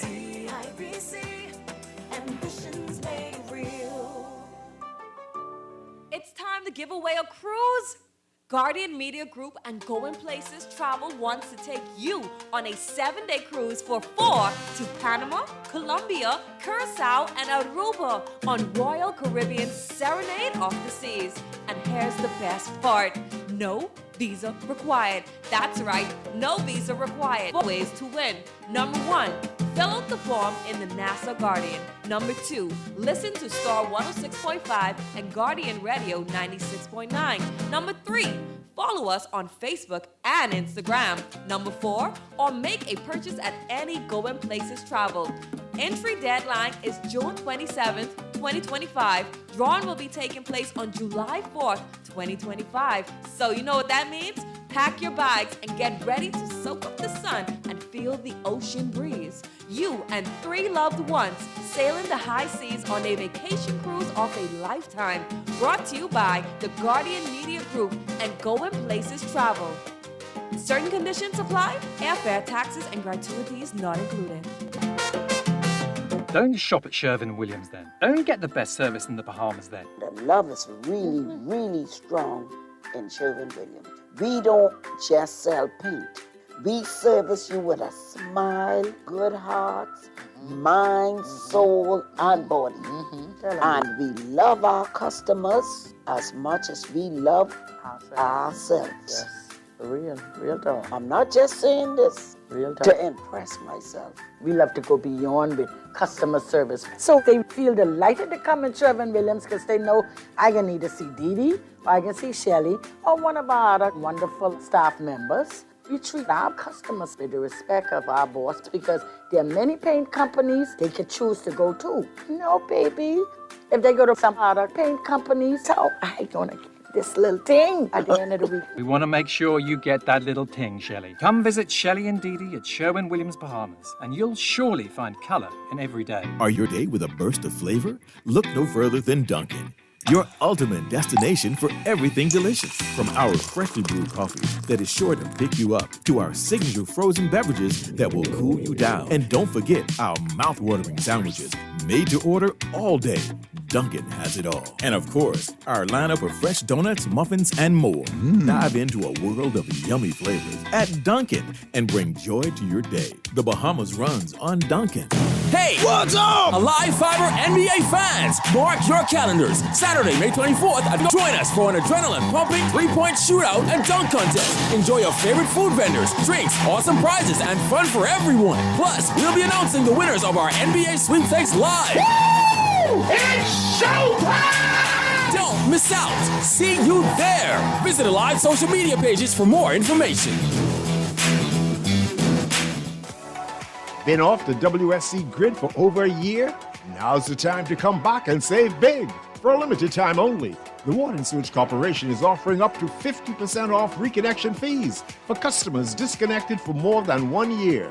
Don't miss this chance to reconnect and enjoy reliable, quality water service at a discounted rate. Call 302-5599 to learn more. Water and Sewage Corporation, dedicated to dependable, affordable water solutions. Only one item? Are you tired of limited choices? I'll have the one item on the menu, thank you. Wow! So many choices. Why settle for less when you deserve more? When it comes to the ways you pay, the more, the better. With a variety of payment options available, you can enjoy the freedom to choose what works best for you. Choose freedom. Choose flexibility. Choose from the full future of pay is digital. The 2025 Samuel P. Hagan High School Soccer Nationals are here. May 15th through 16th in Grand Bahama. May 21st to 30th in Nassau at the Roscoe A.L. Davies Field. Top teams from Nassau, Freeport, Eleuthera, and Abaco battle for the crown in the Duncan Girls and J.S. Johnson Boys Division. Calling all junior Junction groups. Come out, bring the vibes, and rep your school. Inclusive matches, music, food, and family fun daily. Gates open at 3 p.m. Visit BahamasFA.net. Be there. Screws and Fasteners World, Balfour Avenue and Palm Beach Street, has those hard-to-find fasteners for you right now. You can find stainless steel regular hex, carriage bolts, galvanized bolts, threaded rods, nails, self-tap screws, sex bolts, anchor bolts, turnbuckles, masonry tools, hand tools, and weed whacker strings. Check out the rope selection and car body fasteners, too. Special orders are welcome. It's your #1 fastener store. Screws and Fasteners World, Balfour Avenue and Palm Beach Streets. Call 326-1976.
We are back with Morning Blend on Guardian Radio 96.9. Dwight Strachan along with Laverne Gardner. And it's time for our Better You series. Certified life coach Farrell Goff is with us. And we inspired Farrell, Laverne.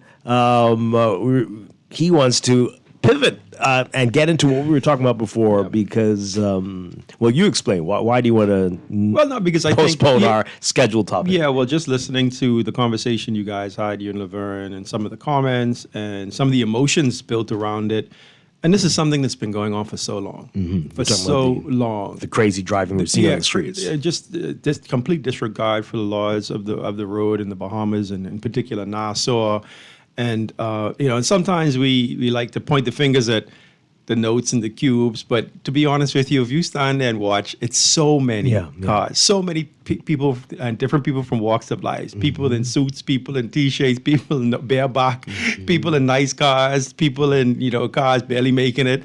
It doesn't matter. This is not just an issue of one particular segment of society. This is Bahamians in general have a complete disregard for the road. And it's an indication not of only the roads, Dwight. It's just an indication of how they feel about law and order, period. Yeah, that's a great point. Period. Because you said it. It's been happening for a long time, but it does feel like it's gotten worse in the last couple of years. Because we get older. See, you said that, but Laverne said, yeah. So I believe in the last 2-3 years it's gotten worse. I think it has. Y'all think so? I think it's always I think been it there. has. It's always been here there. in Grand Bahama. I think it has. We've seen it. I've been making note of it because some would say that I struggle from road rage. I don't know who the some is, but I think that I'm doing a lot better. So you did. But I've just been making. I'm just gonna leave that right there. And in my observation, the things that it's gotten worse because the things that I wouldn't see before, I'm seeing now. The chances that people are taking I don't even know. I don't understand. So I heard because it's not like if it doesn't go the way that you think it's gonna go, you're gonna be hurt. So is it care about your own self? Forget about anybody else. So so an interesting perspective I heard, and I'm not supporting it because I don't have any real evidence behind it, but I'll just share it. I thought it was kind of fascinating to listen to, with the proliferation of the Japanese vehicles and the price point and the entry point for persons now being able to attain a vehicle has dropped considerably over the years. Yeah. Before getting a roadworthy car, I mean, it was a high mark. Right now, it's at $3,000-$4,000. That's to get it here, and then you clear it. I mean, so for very little money, you can put a car on the road, right? And so I don't know if it's just a lot of more younger persons maybe having access to vehicles now, and younger persons tend to be a bit more daring and less conscious of responsible behavior, right? Because you're talking about 18, 19-year-olds who out there doing quote unquote foolishness. So I don't know if that's a particular demographic that's adding to it. I don't know if it's it's not just young people. If it's symptomatic of educational level, and you put persons of a particular level in a vehicle, right, which is a dangerous operation that the vehicle kills, right, if you're not careful, right? So there's different elements to it that can be leading to why we may be seeing it more. I have to talk to some of the officials for road traffic and to see this. Are we seeing more ticketing? Are we seeing has the pattern actually increased, or it's increased proportionate to the amount of cars that have increased on the road that's an as interesting well, point. right? Yeah. We have a lot more Maybe it's cars on the that. road, so that's a factor as well, right? But you can tell that this is related to what you're talking about, the price point, that people see this, well, if I lose this one, I can just get another one. So the disposable nature of the vehicles is encouraging people to take chances with their cars. Yeah, it's true. No, it's I true. think that probably does play a part, but I also think like what we had to go through in order to get our driver's license. It was a thing. I'm wondering, like the other day I posted on my personal page, have the rules changed? Because I've had my license for forever, and I just needed to know of how we are supposed to turn, vehicles, how we're supposed to turn behind. If that had changed, because it's madness when it's time to turn. And the person who is turning the correct way according to what we are supposed to do, I'm the insane person out there. What do you mean, Laverne, when you say what's the correct way to turn and incorrect way to turn? Do you mean left, or you mean left or right? It doesn't matter. Like, could you? I mean, like, I don't if there's understand. oncoming traffic, if you're heading in one direction and the car is heading in the next, and each of you approaching a corner or wherever that you need to turn, it was that you have to turn behind that car, Right. that oncoming car. You don't have to turn behind them. shoot in You don't front of turn them. In front of Right. them. Exactly. I mean, well, that's now- that's driver's discretion. There's a lot of factors there. It No, depends but on if how you fast that see- car is No, coming. no. It If depends you on see the there's distance nobody between you and behind that car I'm for just- miles, I'm just you saying. don't cut in front of them. You don't do it. I'm telling you. You don't do And- that. and- You sound like and old we're people. not doing that. when I'm trying to I'm pulling up so that they can, so that I'm not blocking where they need to turn. You're laying on your horn telling me to turn because of traffic, that there's another car coming on the side. I can't tell Yeah. if I'm clear. Absolutely. Right? And But I the become the bad guy. So I just needed to know, maybe because I had my license for so long.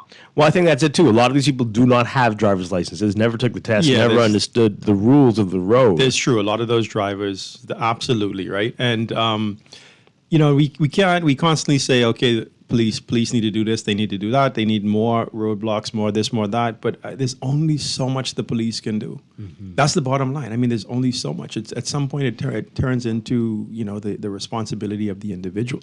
Right, the persons who own the car, the persons who lend their car to the persons who are not on their insurance, who may not have a driver's license, the parents who buy their kids' cars or who may not have a driver's license and allow them to drive it. There's a lot. It's just the police. Yeah. Right. And Laverne, things have changed drastically. Like when we got our driver's license, whenever that may be, we'll leave that date unknown. The amount of cars and even the configuration of the roads at the time have changed so much since then. Right, so there's some real factors, some tangible factors that have changed over the last 10, 15, 20 years that we may not think about when we're experiencing the frustration in real time, right? So I think that's something we have to keep in mind too. A lot has changed, but I always say this, Dwight. You've heard me say this before as well. Probably Laverne. A lot of these folks, though, when they jump on a plane and they go 35, 40 minutes, to the west and hit Miami, Fort Lauderdale, Orlando, these folks know how to adhere to the to the laws. Let's keep that in mind. So we call it. So it's not that they don't know how to drive and they don't know how to make logical decisions in the moment, right? Because there's a lot of variables driving on American highways. That can be anxiety and stress for a lot of people. There's Bahamians go over there. These same folks, they go over there for 3-4 days a week. If some of and these they do folks it, and they are do the it ones well. who drive in the States, I don't know about that one. But no, generally, some of them, when yeah. Bahamians are over there, yes, we know about that. Yeah, and that's that's something that we cannot ignore, right? Yeah. That's the psychology of it. That is the psychology of it. But the minute they get back, the minute they get home, all that mentality shifts. Yeah. Literally, when they jump in their car, they park at the airport, they drive completely different. Everything changes from just an hour ago when they return to the rental car in Miami or Fort Lauderdale. So it's Well, you know what it is, though, because right, you think you run this town. You got your cousin who works here and there, and your brother who could take care of this for you, and so people really just like, I'm going to do whatever I want to do. And that boils down to personal personal responsibility, Yeah. Dwight. It's not, it's not blaming the system. We could blame the system. We can say, well, in America, you got a lot more police and they can enforce the law. And if they pull you over, they ain't here knocking them dreads so serious over there. Them police this and that. But no, it boils down to personal responsibility. Yeah. Ultimately. It does. Laverne, and I you were think saying? there's a measure of comfort, for lack of a better term, because you're home. Yeah. Oh, this is home. Because you're over there, you're traveling. I know people who will not put on a seatbelt, refuse to put on a seatbelt home. Yeah.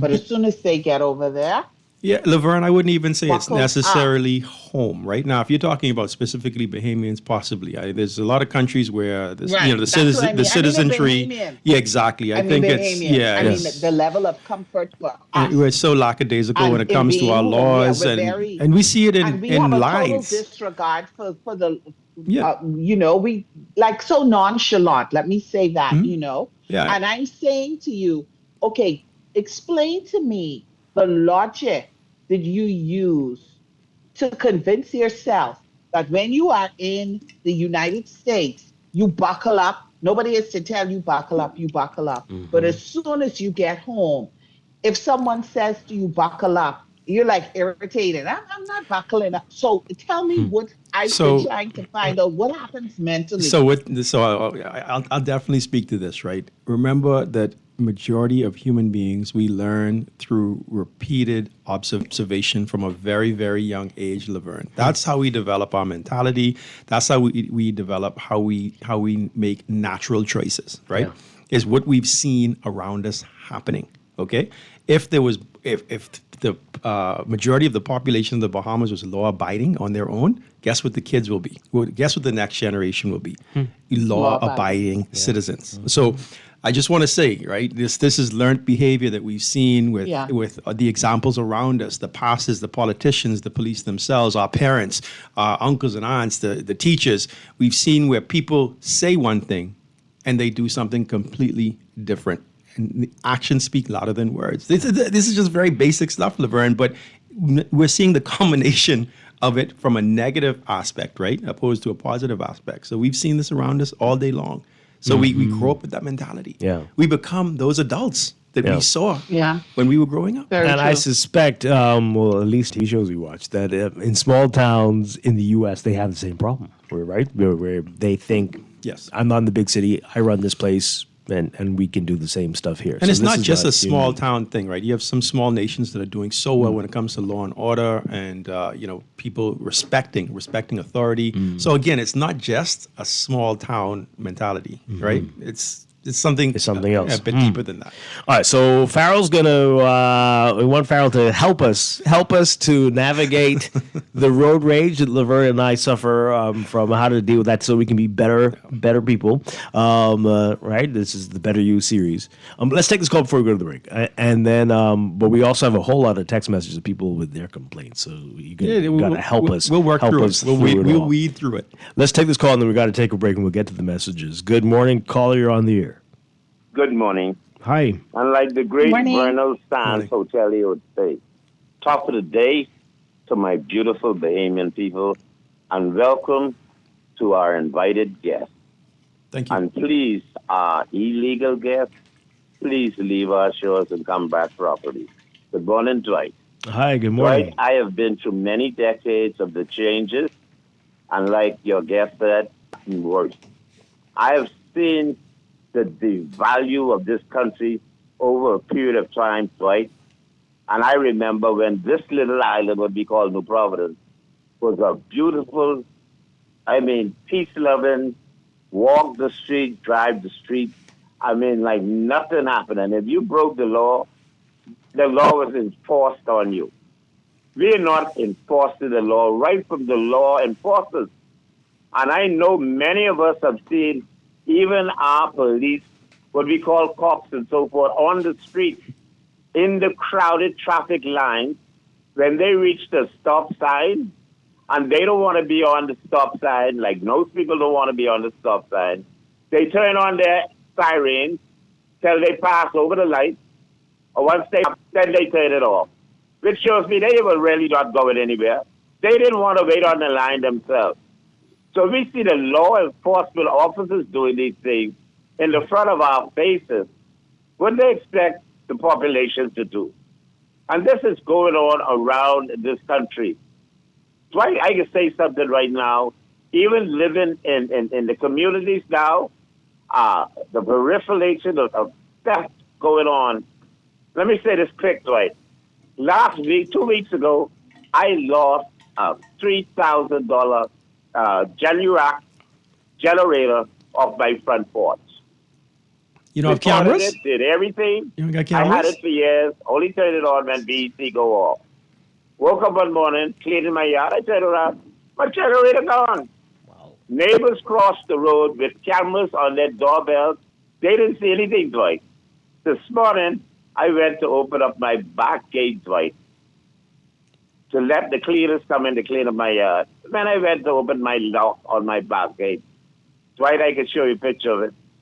I don't know what they call it, a bolt cutter. My lock on my back gate still in the chain, but the lock has been cut, which means they came through my back gate, walked along the side of my home where I'm sleeping in my room. It had to be two people because there's a big generator, walked that out of this house so the people across the road didn't pick up nothing on their camera, took my generator and gone. I got to buy a brand new generator. And this proliferation of theft and anything you could see negative going on in this country is happening in the New Providence, the capital of the Bahamas. Along our southern shores is 27 shanty towns. And the population of those shanty towns are exploding right here in New Providence, just like in Abaco. Nothing. Okay. And it's continuing to happen, and nobody's doing nothing. The police, immigration, government, F&M, PLP know where they are. And they're going and they're telling people that I am you and you is me. Wow. That's a lot. That's a lot. Okay. One final call, and then we got to take a quick break. Good morning. You're on the air. Hey, good morning, Dwight. How you doing? Doing well. Good morning. All right, it's been a minute. Who you got now with you, Dwight? You haven't been listening to the show. We've got Laverne Gardner and our guest. I don't know if Laverne is gone. Laverne is here, and our Farrell Goff, our certified life coach. This is our Better You series. We're talking about the challenges we're seeing on the streets all over the country. I'm listening. I just didn't know if Laverne was still. Hi, Laverne. How you doing? Anton? Yeah, this is. Wow. Laverne, you better stop. It's been a while. It's been a while. What's going on, Farrell? Everything is good, man. Nice to hear your voice. Boy, look here. See, you're the reason why I called in on my show today. Oh, that's the reason. Where you find Farrell from? Wow, okay. You dig me up. Boy, Farrell, you almost like a relic.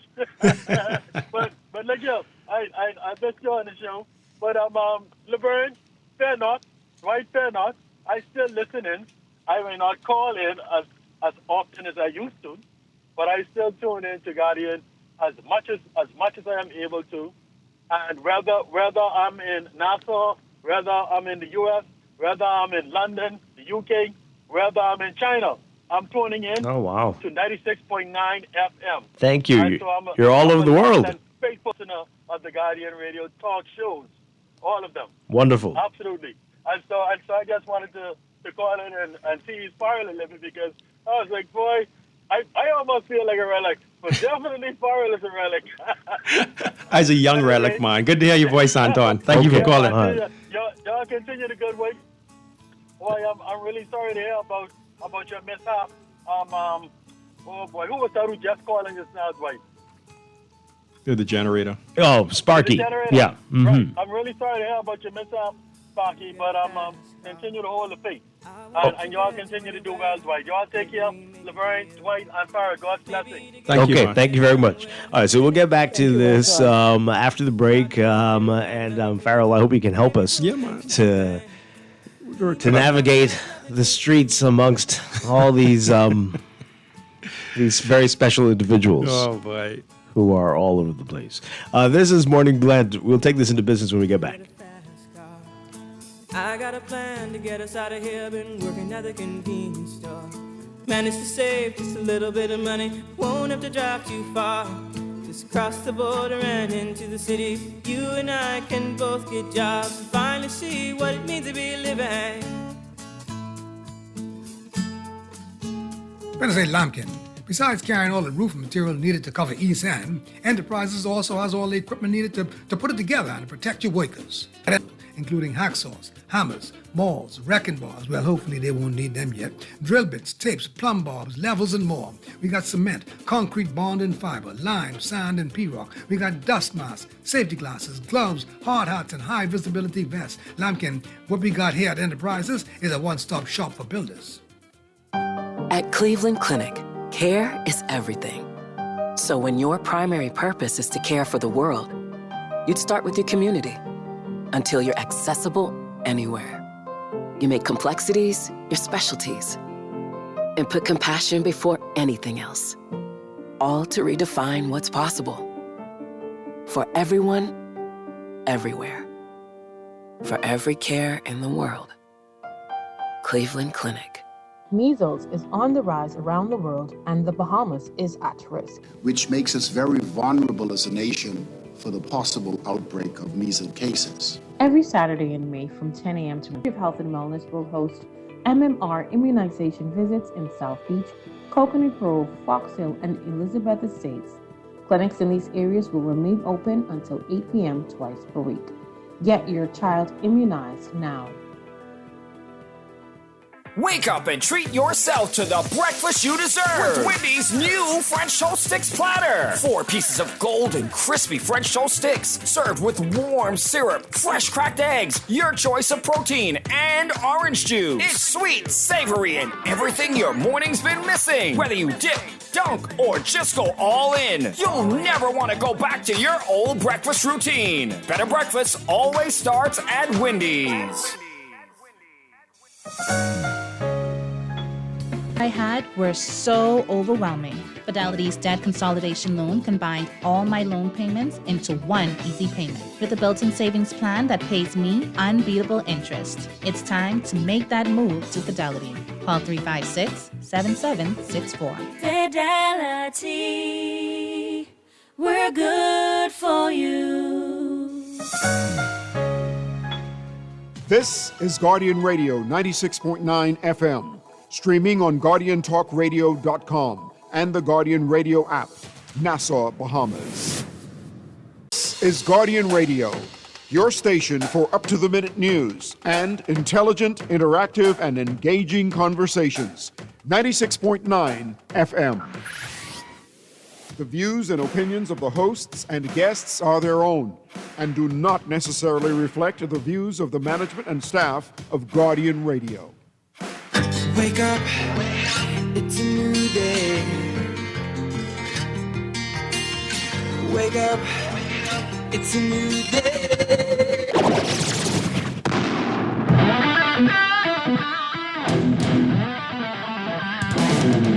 Good morning and welcome to a special Morning Blend Business on this Thursday, May 22nd, 2025. Welcome back to our Morning Blend listeners. Once again, I'm Dwight Strachan along with Laverne Gardner, and we got a lot going on in this hour. A little bit later, we're going to talk about Joker's Wild Comedy Club closing its doors unbelievably this week. And I got a special treat for you this morning. But right now, it is our Better You series with certified life coach Farrell Goff. And we're talking about the road rage that we're seeing on the streets and the bad behavior that we're seeing from so many motorists, discourteous driving, and what we're going to do about it. First of all, you and Laverne. So I was sitting in the waiting room and I was like, you know what, we got to dig deeper into this, right? Because it's worth it, right? It's a real issue we have in this country, right? Particularly in Nassau. So, road rage is an interesting phenomenon, Dwight, but it's just a symptom of other stresses, other persons that are angry because of things they brought into the car, right? And they brought on the road. Persons who are generally easily triggered as well. So it's a symptom of multiple things. It's not just road rage in and of itself, right? Yeah. But it's easy. Road rage is an easy place for you to project your anger and the feelings that you're going through at that time, right? Because you're projecting it at someone who generally can't do anything else. Most road rage is not people coming out their cars and throwing blows, or it's that the words, the flipping the finger, shouting something, blowing your horn aggressively, or literally talking to yourself. Your windows are up, your air conditioner on, your radio up, and you still rowing the other person in the other car that cannot hear you. It's an easy outlet, right? Because it's generally something danger involved, right? Believe it or not. Now you do have those cases that elevate to and escalate to violence, but those are the far and few in between. All day long, there's road rage back and forth, right? Yeah. If you count the incidences, if you could capture them, right? A lot we don't see because, like I say, they happen internally in the car. But it's really just a symptom of unregulated emotions and someone who's they struggle with controlling outbursts and certain emotions that they're dealing with, right? So Which it's are often triggered, though, by something or someone. So just keep in Dwight, mind. Keep Dwight, in don't mind. try to defend. We have unregulated emotions. Well, But this is a deep handle. concept. So Laverne, like this is a very deep concept. What I'm about to say, right? And it took me years to acknowledge this, right? Nobody can trigger you, Dwight. Nobody can make you feel a certain way. You decide. Maybe you don't drive the roads I drive on. You decide, and you allow yourself to feel that way, Dwight. Someone else in the same position as you can experience the exact same thing, and they can do it calmly, and they can say, okay, maybe that person has a very important appointment, right? Maybe they have a life-threatening situation, so no problem. They better Hurry along, sir. And they go about their business completely undisturbed, right? But yet you put someone else in that situation and they're ready to jump out their car and drag the person down the road. Because right? we see the car half a mile up, we see they turn into that fast food restaurant drive-through. But ultimately, Dwight, I mean, is it really for you to take on all that emotion and allow that person who, guess what, when they drive past you, you think they think about Dwight? You think you actually impacted, you don't even on their radar, but they have completely disturbed you. They have. There's everybody who in the car with you now on pins and needles because you in a rage. You go home, you in a rage with everybody in the house. You can't wake that evening. You can't think about nothing because you still mad from something that happened randomly on the road an hour ago. All I'm saying, Dwight, right, is it really the immediate solution is that we can only control ourselves. You cannot control the person in the other car and the way they choose to drive, right? You leave that up to the law. And you deal with yourself, right? I'm just saying, like so calming mechanisms, learning how to breathe. That is how you deal with road rage. That's how you curb road rage, Dwight. I'm just telling you, you can only control yourself. That's all you can do. That persons are going to continue to drive. That's not going to change overnight. So you're just going to be triggered all the time, just walking around triggery. So when because Laverne mentioned it, the rules seem to have changed, and people are cutting you off. People are tailgating. They're right under you, and you're like, oh. People have been doing that, Dwight. So when they do slam into you, what are you supposed to? Well, what should you do? If they hit you, the worst thing you can do nowadays, Dwight, is rear up. The best thing you can do is stay in your car, call the police, and wait for the police to come and deal with the situation. We have a process for that.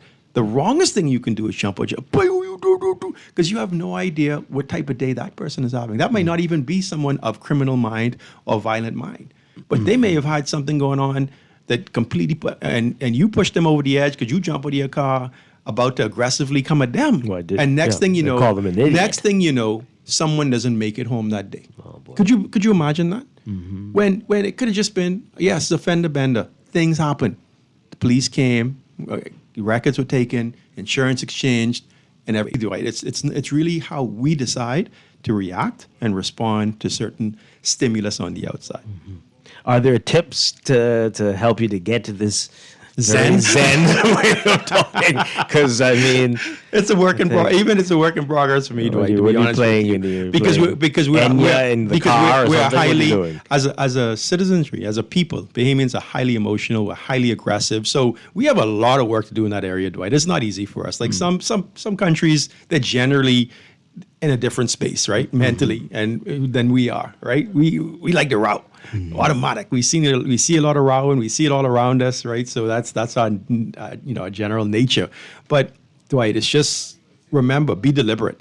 Be deliberate. Hear my voice in your head when it happens. Be like, oh my God, that person cut me off. I really could just get really hot right now, but I'm gonna remember Farrell and the Better You segment, and I'm gonna chill. I'm gonna chill. I'm gonna think about something else. I'm gonna think about some roads, a beach, and something that calms me. And I'm just gonna continue driving, and I'm not gonna let this impact me. I'm telling you, very deliberate about it. You hearing this? What do you think? Can you do this? Not only am I hearing this, Dwight, I've actually started practicing because okay. No, I had to. It sounds very because good. It became very frustrating to drive, and I realized that oftentimes I was already, nothing may have happened as yet, but I was gripping the steering wheel, waiting. I'm like driving, saying, I know. Yeah.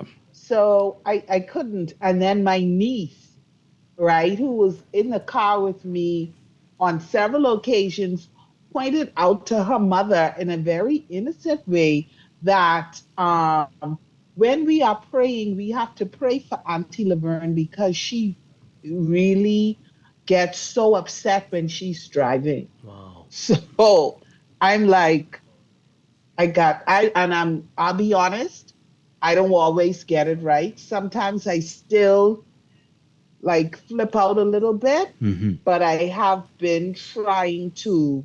Okay. So you got to be deliberate. Like, remember, the only person you can control in the world, Dwight, is yourself. You cannot control what somebody else chooses to do on the road. Only thing you control is how you react and how you respond to it. That's it. That's it. Any other tips on how to do this? No. Just breathing exercises? You have to be deliberate. You have to know, okay, it's happening. Like Laverne said, she can feel that her hands were gripping the steering wheel. She was on edge, waiting for somebody to just tick her off. You got to be aware of it. You got to be aware of yourself. Know that, wow, okay, this is about to happen. Here it is. It's that situation that I spoke about. You know what? I have a choice. I can go down path A that I've been all the time that is wreaking havoc on my nervous system and the people around me and my focus and my health. Or I could take path B and just realize that life is going to go on. Yeah. And it's okay. Wow. Okay. Really quick. We ran out of time. A couple messages here.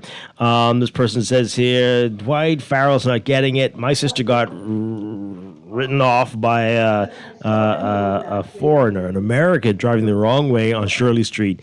As long as we are in imminent danger. Yeah, no, I get it. It's dangerous. It is dangerous out there on the road, Dwight. It's hard to avoid that. Yeah. And it's going to continue to some happen. background there. I'm not sure what's going on there. Let's mute that. You want to mute that? Yeah, okay. Yeah. And wow. And I'm sorry. I'm really sorry that happened, and I hope your sister's okay, right? And there was no harm to body and health, right? But that's going to continue to happen, right? And I'm telling you, road rage can end very, very badly. Yeah. And it does sometimes. So this person's saying, well, as I mentioned, Enya, you're playing that in your car, but they're saying that the people around here are listening to some music that's working them up. Is there a role that plays in this? Not really. I think minute. I mean, we've had that type of music as long as we've known ourselves, Dwight, in different genres, right? So I think those persons are already riled up, or they're prone to being riled up and easily triggered. Okay. Anything you can read Dwight, to help are you you? taking notes? Dwight, remember. So I just want to leave you all on this. Remember, Yeah. the only person that you can control in this world is yourself. The way that you react and you respond to certain situations. You really do. I think we need to have this recorded, Dwight, and perhaps I'm going to play it in the car. Play it in the car. Listen to Yeah. Farrell's voice because it's very calm, very soothing. And be very just deliberate. Have it on play all the time. The only person that you can control is It's yourself. yourself. Because some of us are more dramatic than others. So when that fit goes past me and the 14 other cars in front of me 100% driving while you're sitting on there. the sidewalk Yes. and the median, and yeah, You just say, wow, okay, maybe they're in a rush. I'm just going to listen to this music. And Carol, please, can you mention the other thing is to not follow. Yeah, of course. No, Some of us- course. Yeah, Some of us impatiently will say, actually okay, well, I can do it follow. too. Yeah. Yeah. No, they will follow the offending Yes, vehicle. absolutely. And that is very dangerous. That's crazy. Dwight. Yeah. That's the bad thing with bad behavior. It's very contagious at times, Laverne. Unfortunately. Wild stuff. Farrell, thank you so much All right, for being Dwight, here. Dwight, you can only control yourself. So we'll pick up the topic that you wanted to do. We'll do that next month. Absolutely. Thank you for But having thank me, you for Dwight. being here. Hear that today, right? Some good advice there. I'm gonna practice it. It's gonna be hard. It's going to take some time. Seriously. We are Dwight, naturally seriously, aggressive. Let's commit to practicing Yeah, it. it's either that or I move to another very, very remote island. Or Norway or something. Right. Farrell Goff, thank you again for being Thank here you. this morning. All right, we've got a special treat for you coming up after the break here on Morning Blend Business. Stay with us.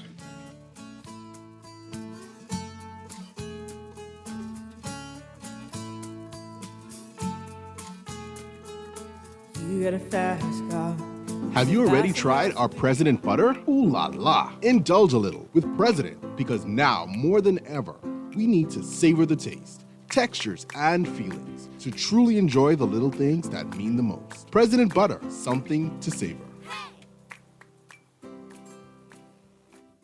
At CFAL, we understand that a secure future is the greatest gift you can give your employees. That's why our tailor-made group pension solutions are designed to fit the needs of. With CFAL, you can provide the retirement you and your employees deserve, ensuring peace of mind and financial stability for years to come. Join the many businesses that have already entrusted CFAL to create the right pension plan for their employees, and let us help you build a brighter future for your team. Visit us at cfal.com to get started on building wealth so you can live well. CFAL, growing wealth for future generations. Rachel, congrats. I heard about your promotion. And you just finished a master's? You're on a path to success. How do you do it? Simple. Follow your heart, chase your career goals, and choose the bank that supports your journey. Follow your heart to mentor, mother, or nurture. CIBC Caribbean is proud to empower women entrepreneurs and professionals like you. We provide women's empowerment benefits, including reduced fees, cashback, and more. Visit CIBCCaribbean.com/women in business for more information. Since 1989, Joker's Wild Comedy Club has been the heart of laughter in the Bahamas. But now an era is coming to a close. Get ready for my guy, comedian Tommy Davidson, along with featured comedian Kirk Green and house comedian Naughty. Don't miss your last chance to experience the magic. May 20th to the 25th, Joker's Wild Comedy Club. Admission $50. Get your tickets now at Atlantis, Bahamas /events. You work hard for your money, so let your money work hard for you. With as little as $1,000 to start, you can watch your money grow by investing in CFAL's Bahamian dollar and US dollar mutual funds, each tailored to match your unique investment profile. Our expert advisors are dedicated to crafting personalized investment strategies to help you achieve your financial goals. Don't miss out on the chance to earn higher returns on your hard-earned money. Join the thousands of investors who trust CFAL and start your journey toward financial freedom today. Visit us at cfal.com to learn more about our saving and investment options, and let us help you build wealth so you can live well. CFAL, growing wealth for future generations. Did you know you could send a local bank transfer to a Sand Dollar wallet? It's the same as sending a transfer to an account at another local bank. Simply use the wallet's 12-digit top-up address as the account number, savings is the account type, Central Bank of the Bahamas is the bank branch with branch code or transit number 12,000. Don't use urgent or priority delivery.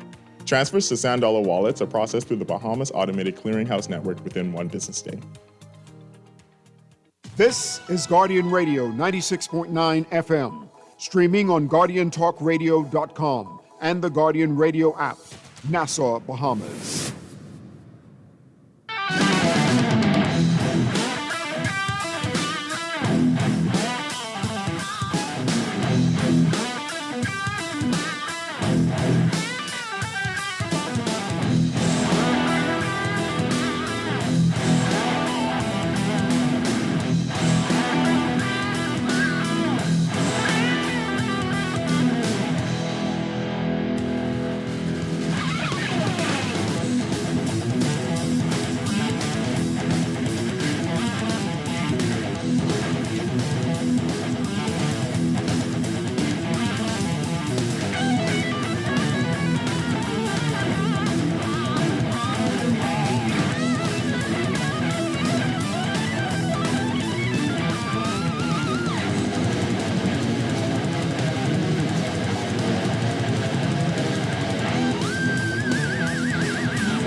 Glenn Business on this Thursday morning. Once again, Dwight Strachan along with Laverne Gardner. And you've been hearing us tell you about it. Joker's Wild Comedy Club closing its doors. This is the final week, folks. Oh, it's sad. No, I hear It's that sad. noise when I get there. It's sad. Yeah. So I'm not going to say it. See, I don't even need to talk anymore, right? So they didn't tell me this was happening, so this is a big surprise. I knew Naughty was coming. Good morning, Naughty. Good morning, Dwight. And I had a feeling Ed Fields was coming, but they didn't tell me Tommy Davidson was coming. No, I mean, and Ed didn't tell me that he's got a 35-year resentment at me. Who does? Naughty? Naughty, man. How I have a 35-year resentment? I've been calling him Coolie. For like for like his half his life. Half his life. No, not half my life. The whole entirety of our friendship, 27 years.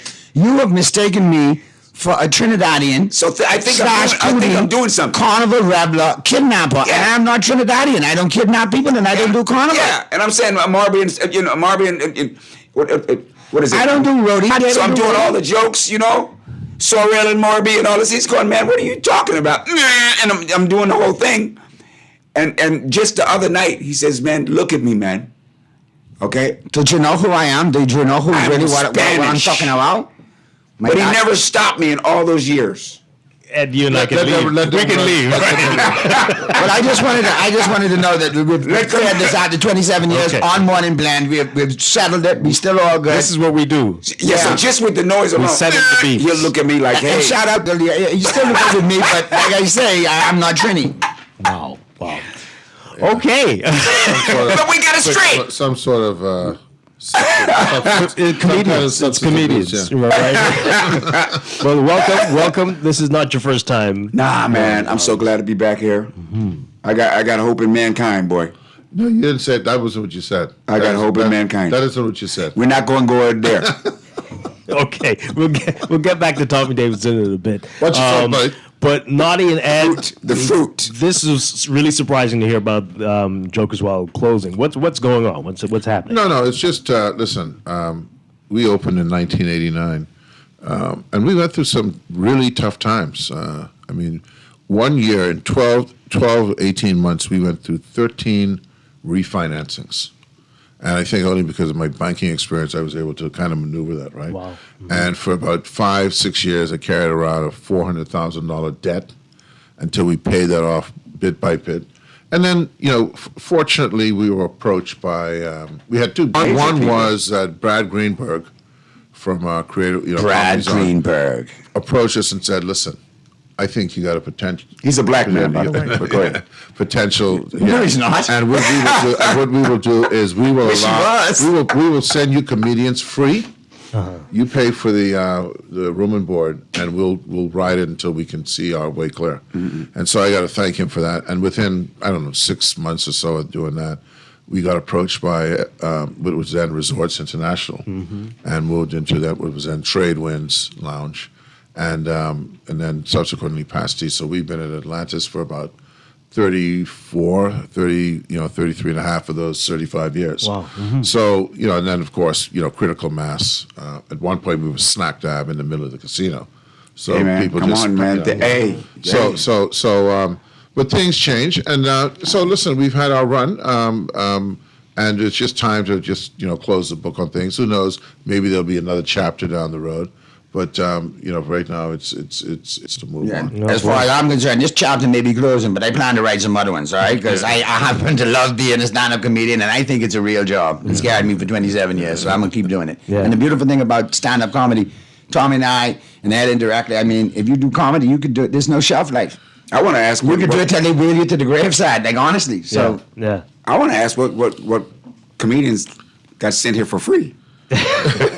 Listen, can you believe, for instance, do you know one of the comics we had for free? Because, Brad controlled a lot of the comics in those days, right? Tell him it's the improv, right? Yeah, right. So he okay. I'll tell him that's right. Okay. But pick Carrot Top, other guys came. First of all, the Bahamas is not Mohawk, Mississippi. No. So, whereas a comic would do 2-3 nights in Mississippi, it's a grind. Right. Okay. It's not really glamorous. It's in some room in the back of a bar or something like that. What this was an opportunity to have a little vacation. So he had this stable of, and I use that term, Lucy, this cadre of comedians, and this was kind of like a reward for stay in the Bahamas. It is a reward because I worked every Brad Greenberg gig you could have, and it was Paducah, Kentucky, Prestonsburg, Johnson City, Me too, by the way. The highways and the byways. So I always used to South Bend, Indiana. Yeah. Oh, you did the South Bend too? Half strip club, half comedy club. Yeah, half strip club, half comedy club. Yeah. So that that worked out. That helped. And I was telling Tommy yesterday, people don't realize we got approached by people like Bud Friedman at the Improv and Caroline from Caroline. He had opportunities to sell out, and they wanted to just basically kind of just benefit from us without us benefiting from them. Yeah. Oh, wow. And they think they were just used to, exploiting people and improv and like the paralyze. tourist. Like the tourist. So go ahead. But we just told them no, and that was, so we continued with our name, and we did well. Boy. Wow. Yeah, my take. My take. It's an opportunity for comics like me to come to a place like this and be able to actually perform in an atmosphere like a Vegas. The best thing for a stand-up comic to me, an audience that's diverse and comes from everywhere. Right. Because a bit of your comedy it's about the human experience, you know what I mean? Yeah. So what made the room really unique was it was a conglomerate of people from everywhere, from Cuba, Britain, from Jamaica, from everywhere. And that audience poured into that one place. Yeah. It's like an hors d'oeuvre for any comic but to go in there. As far as for my case goes, I'm not gonna. Yeah. Do it again before I go on. I know you. You've been doing it before I go on. All right. So anyway, like I was saying, Dwight, for a comic like me, when you're in the Bahamas and you want to do it internationally, you have international comics coming in, you realize that your material needs to be international, not just secular to the Bahamas. So I appreciate all my Bahamian fans over the years, and I know I can make Bahamians laugh. The challenge for me was, can I make tourists laugh every night? Right. And then I realized, hey, you don't have to go on the road to learn how to make them laugh. They come to you every night.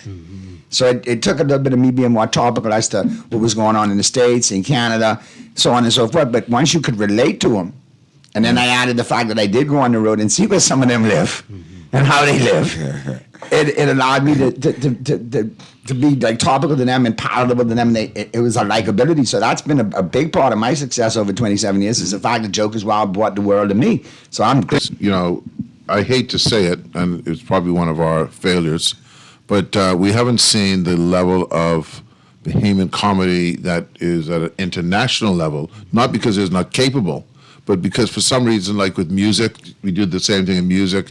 We're kind of insular and don't see the rest of the world. Right? I feel, and props to everybody doing their thing right now. All right, Dash Gray, Sawyer, all of them doing their thing. Shad Fur, Mark B. They have a ton of potential. But at the end of the day, but they're not necessarily stand-up comedians, though. Would you say that? No, they do stand-up. The thing is that if you look at let's use music, just because otherwise it's going to get personal.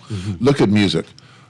Our biggest hits have been things that are not specific to the Bahamas. You can't just talk about Inagua, okay? Because they don't get that. So if you look at Who Let Dogs Out, or in a greater thing, Hot, Hot, Hot. Right, those are things that people universally get, as opposed to going back to Bimini. Which I love. We all love it, but it's not wide enough to capture. Well, that too is when I see Tommy come in, or any comedian come in, any headliner come in, I want them to know that the little fella from the 242 got just as much jokes as you, just as funny as you, and could bring it just like you in my own way. So I've never looked at it like, you could do it this way. I could play on an American court. I could play on a Bahamian court. Yeah. And that's just my years of sports, diving into it. But I think what we have today is a great opportunity for Bahamian comedians to do their thing. The pandemic allowed more people to be highlighted in the video form. And we got a ton of young ladies doing some things too right now. On the video thing as well. Vivid Val and a couple other Bahamian ladies that are actually very funny in their own right. Yeah. Now they need to transfer it to the stage and be like Tommy. Yeah, but look what the Bahamian gospel I get to spread throughout the world. You know what I mean? And the stuff that is here. You and gospel do not go in the same sentence. I know. They call him pot cake. Let's talk about the changes you've seen with stand-up over these years. Let's talk about that. What has changed? Are there significant? But to me, okay, and just coming here, there's no difference between the black folks that I know here than the black folks that I know in Harlem, man, or in Detroit. We all carry that same soul, man. Let me tell you, man. And that's important. That's important for us. Comedy and music, all that stuff rises up out of our experience, right? And it's the same thing. The first thing I wanted when I got here was I said, I'm going straight to Skinny. Skinny moved. He's on the other side. He's on second floor, you know, so I had to go to McKenzie's and they ain't cut my conch big enough for the whole thing. This is a culture within itself, just as much as Chicago. Yeah. You know, just as much as Washington, D.C. or anywhere we are. Yeah. Wow. You know? So it's a culture. The most interesting thing about me being here this time, and I haven't been here in how long? Like logistically, probably 25 years. 25 years. 25. Is that a lot of the people that are coming to see me were there. The last time you were here. The interesting fact and the ironic thing about it is the first celebrity headline I worked with 25 years ago, 2 years in, was Tommy Davidson. Wow. And the last one I'm going to work with Jokers Wild is Tommy Davidson. I like it coming 360. I think it's so I'm going around the alley. They're going, "You're at the thing. I'll be there, man. I was there in this, that, and that night. You were doing this movie, blah, blah, blah." I mean, referencing movies I did in '93. Right. You see? Yeah. Amazing. So, wow.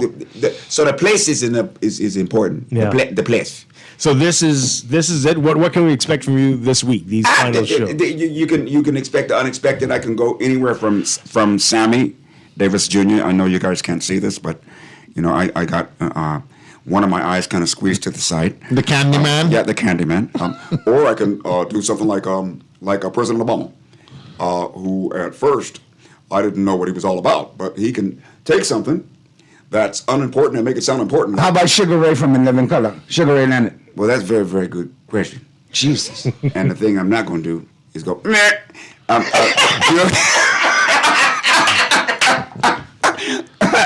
This guy is on he went off of me, man. But Tom, you got to understand, man. Understandably so. A lot of us are forever grateful for that contribution that you were a part of, known as Living Color. The greatest, in my opinion, we made out, man. Sitcom, one of the greatest ever of all time. Humbly, I say. You look at the talent on that. The Wayans brothers, a young David Allen Greer, a young Jamie Foxx, a young Jim Carrey. The list goes on. Yes. And we saw J-Lo's booty first, man. They first brought it.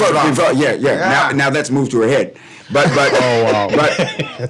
But the thing about it is that it's we all miss it because nobody missed out on what it was about. This thing had such an impact on us. You know what I mean? And I ain't scared to say it when I say black folks, man. Yeah. It showed the world that we all laugh at the same things. Yeah. You know? Wow. Wonderful stuff. All right. Listen, I was coming here for the longest time. It's an honor for this guy to call me and say, "Hey, I'm closing, and I want you to be the dude, man." I ain't the only one, but I'm saying the relationships that they had with the comics weren't any different than Caroline's in New York or the Improv in Houston. They weren't any different. I can't lie. I've been getting messages from comics like condolences messages, like, "Bro, I'm so sorry." I'm sure. Yeah. This club is no different than any club that's there. Yeah. As far as the way it's done. It's done the way that they're done. I can honestly say I was very proud for my time at Jokers hearing comics on the road talk about, "Hey, you're from Joke. I never met him. You're from Jokers Wild, and I know so and so and so. They go there all the time." So to me, I was happy to, like Tom said, Jokers was out there similar to a Caroline's or an Improv or the Vegas rooms. We carried out Jokers Wild, carried clout. I thought it was great. Yeah. And you won't get it unless you go to the club and you see the pictures on the wall and you go, "What? What?" So what will fill the hole? Is there? Well, what can listen, we say? We can tell them. I'm buying the place. Yeah. No, listen, let me tell you something. And Tommy told me he'd rehire me, but I have to have a real job. The one thing, Dwight, that I've been fairly fortunate in my life, gone through a lot of changes personally, business and professionally, is that change comes. You know, the people who are most surprised about change are the people who are on the outside because they, Eastern. What happened to Eastern Airlines? Just like, well, isn't Eastern supposed to be here forever? But things change. There are reasons that things happen. Caroline's closing. These things happen. Now, does it reemerge? Does someone fill in the gap? Well, those are to be seen, right? TBD. So we'll see what happens. The good thing about this business compared to, say, the music business is that at the end of the day, you're hiring one guy and you need one mic. And so that can happen anywhere, okay? Sometimes and we've even tried to do this over the years. You've got to recalibrate, reinvent. The comedy business has been kind of, in my view, over the last 10 years, kind of sliding into a different zone. Whereas, say, in the 80s, 90s, it was the boom. Okay, but, so things change, and then it'll come back up. It'll resurge again. Okay, one of the things that, and this is not a slight or anything, is that because we live in such a small market, we're not a college market or a big city, and even when you look at big cities like New York, the comedy clubs are small places. They're like jazz clubs. They don't get thousands of people coming in, right? So when you have a small market like this, it is very difficult if you're not in a hotel like Atlantis to survive. Yeah. Okay, because you just don't get the critical mass. Because no one's going to go to comedy every single week. Okay, you need new blood to be big enough to support it. So we'll see. I think we're gonna reincarnate in a different form, and we'll see how it goes. And just not to take away that it's a very special place, man. Yeah, absolutely. Like it defied all odds, put it that way, when it comes to a comedy club. Yeah. But I think Naughty was onto something. The video everyone's doing, TikTok, and it's changed everything. But that allowed me to when the video era came, I said, okay, well, you could transfer your humor to video. Now, that wasn't my main frame, because at the end of the day, I like to write. I'm a stand-up comedian. I'm a satirist. That's what I prefer out of comedy more than anything else. But I can do the video stuff. Yeah. But at the end of the day, I encourage people to get in. I encourage people to do the videos. But if you're thinking about doing stand-up, make sure that you got 20 minutes worth of your video stuff to be going. Nobody wants to see you going in after 10 minutes. Let's play a video. Yeah. That ain't gonna work. Yeah. Yep. And what made it work is it's live, bro. Yeah. And it's been live. I'm talking about live, man. This place is still live. I go in there last night, man. It's an adventure, bro. Yeah. It's from London up front. Yeah. Australia over here, Bahamians over here, brothers from Detroit, all in one room, man. Yeah. That's what that room is, really. And comedy, which is, I've done theater, okay, and I've done a little bit of comedy, and it's got to be the most difficult thing in the world, because if it's working, it's working. Yeah. But let me tell you, in theater, if you're on stage in a play, if you forget your lines or something doesn't work, someone's there to rescue you. Someone can fill in. I remember I was in a play once, and someone forgot 5 whole pages. Wow. And I was able to say to them, "No, but you mean," and then they went back to those pages. If you're on the stage as a comedian laughing, that's kind of like being in a black hole. Okay? It's just not. It's just scary. But it comes to time, though, because sometimes after time you realize it's them or it's me. You come off someone and you say, all right, I dropped the ball. It wasn't me. They didn't get that. I didn't set it on enough. Other nights after doing it, the jokes work, you say it's clearly them. Yeah, but it doesn't matter. It's still in the hole. Yeah, you got to differentiate it, though, so you don't stay too deep in the hole. That you're terrible. Right. And it feels like taking your bottom lip and pulling it over your head. Yep. Okay, let's just get to it. It hurts. You know what I mean? The feedback you need is laughter. You better have something to make them laugh coming out of that one. If not, it's going to be a long night at the Ponderosa. The last thing you want is silence. All right, so let the people know what's going to be happening through the 25th. You have got shows every night. So we got, we've got 4 more shows left tonight. That's Thursday. 9 o'clock, they're all 9 o'clock. Friday, Saturday, Sunday. You can get your tickets at Atlantis.com. They got something called Show Clicks or something like that. It's easy. It's not my world. Click on the barcode. Yeah. The young people, and then they got it. Yeah. And fortunately, I get to have everyday sauce. And then you got if you'll take me. Once you click on the barcode, Dwight, any group of 10 or more is going to get a discount. Or if you want to do, smaller, not there. And good old-fashioned Jokers Wild style, too. First come, first serve. You want to show up on the night, doors open 8:15, showtime is 9. But I implore you, go use the barcode, because tickets moving fast. And how much are tickets? $50. Inclusive of that. So don't forget to say that. We've got 2 tickets we want to give away right now. How you want to do it? The trivia? You got something? Tommy, you got a trivia question you want to put out there? I've been in an animated series for the last 20 years that's been #1 in the world. Okay. What is it called? Oh, boy. If you know the answer. Is that too difficult? Well, I don't know, so... You got to write it down for us. and let us know so we can verify with the answer. And call it right now if you know the answer. I don't read and I don't watch TV. It's on Disney. I'll say that. Okay, all right. If you know the answer, you win. The tickets are for tonight. Two tickets for tonight. So you got somebody calling. Let's see if they know it. Caller, do you know the answer to that trivia question? Do you know the answer, caller? Oh, no. No? Okay. Yeah, okay. Call us back. Oh, that's not the name of it, right? Here's a hint. Hold on. Here's a hint. Today! Okay. Okay. 323-6232. Someone's texting. Is this it? Proud family? There you go. So this is the winner. I knew that. Yeah. Yeah, right. Okay. You just didn't want to divulge, right? All right, text or send us your name, and we got your number, and you've got 2 tickets for tonight to see Tommy Davidson. I think he's already started his show here. Good to have you here with us. Nice meeting you. Naughty. Well, at least you got Guardian Radio. I got Guardian Radio, but I'm going to try, twist his arm a little bit. It can take a lot of twisting because that's some big arms, but we probably can do something in the future. But right now, what I embrace the most is being able, as of next week, to not have ish to do after 8 o'clock in the night. I could cuddle up next to MJ. We could watch some Netflix and chill, watch some series, you know what I mean? What's the Proud Family? Watch some Proud Family too.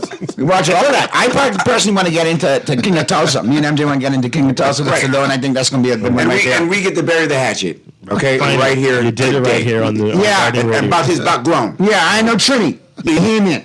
Broad Bohemian. There you go. See? Uncle Joe mixed right up. Uncle up. Isa Bohemian. There you go. There you go.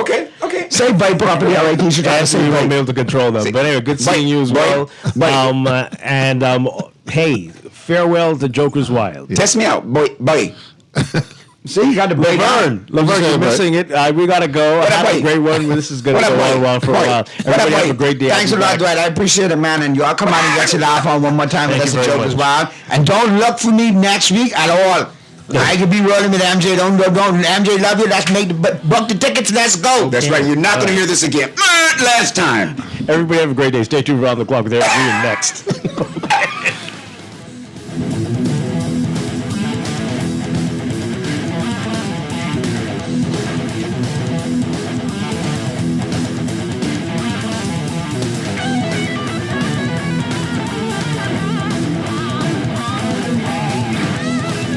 This is Guardian Radio 96.9 FM, streaming on GuardianTalkRadio.com and the Guardian Radio app, Nassau, Bahamas.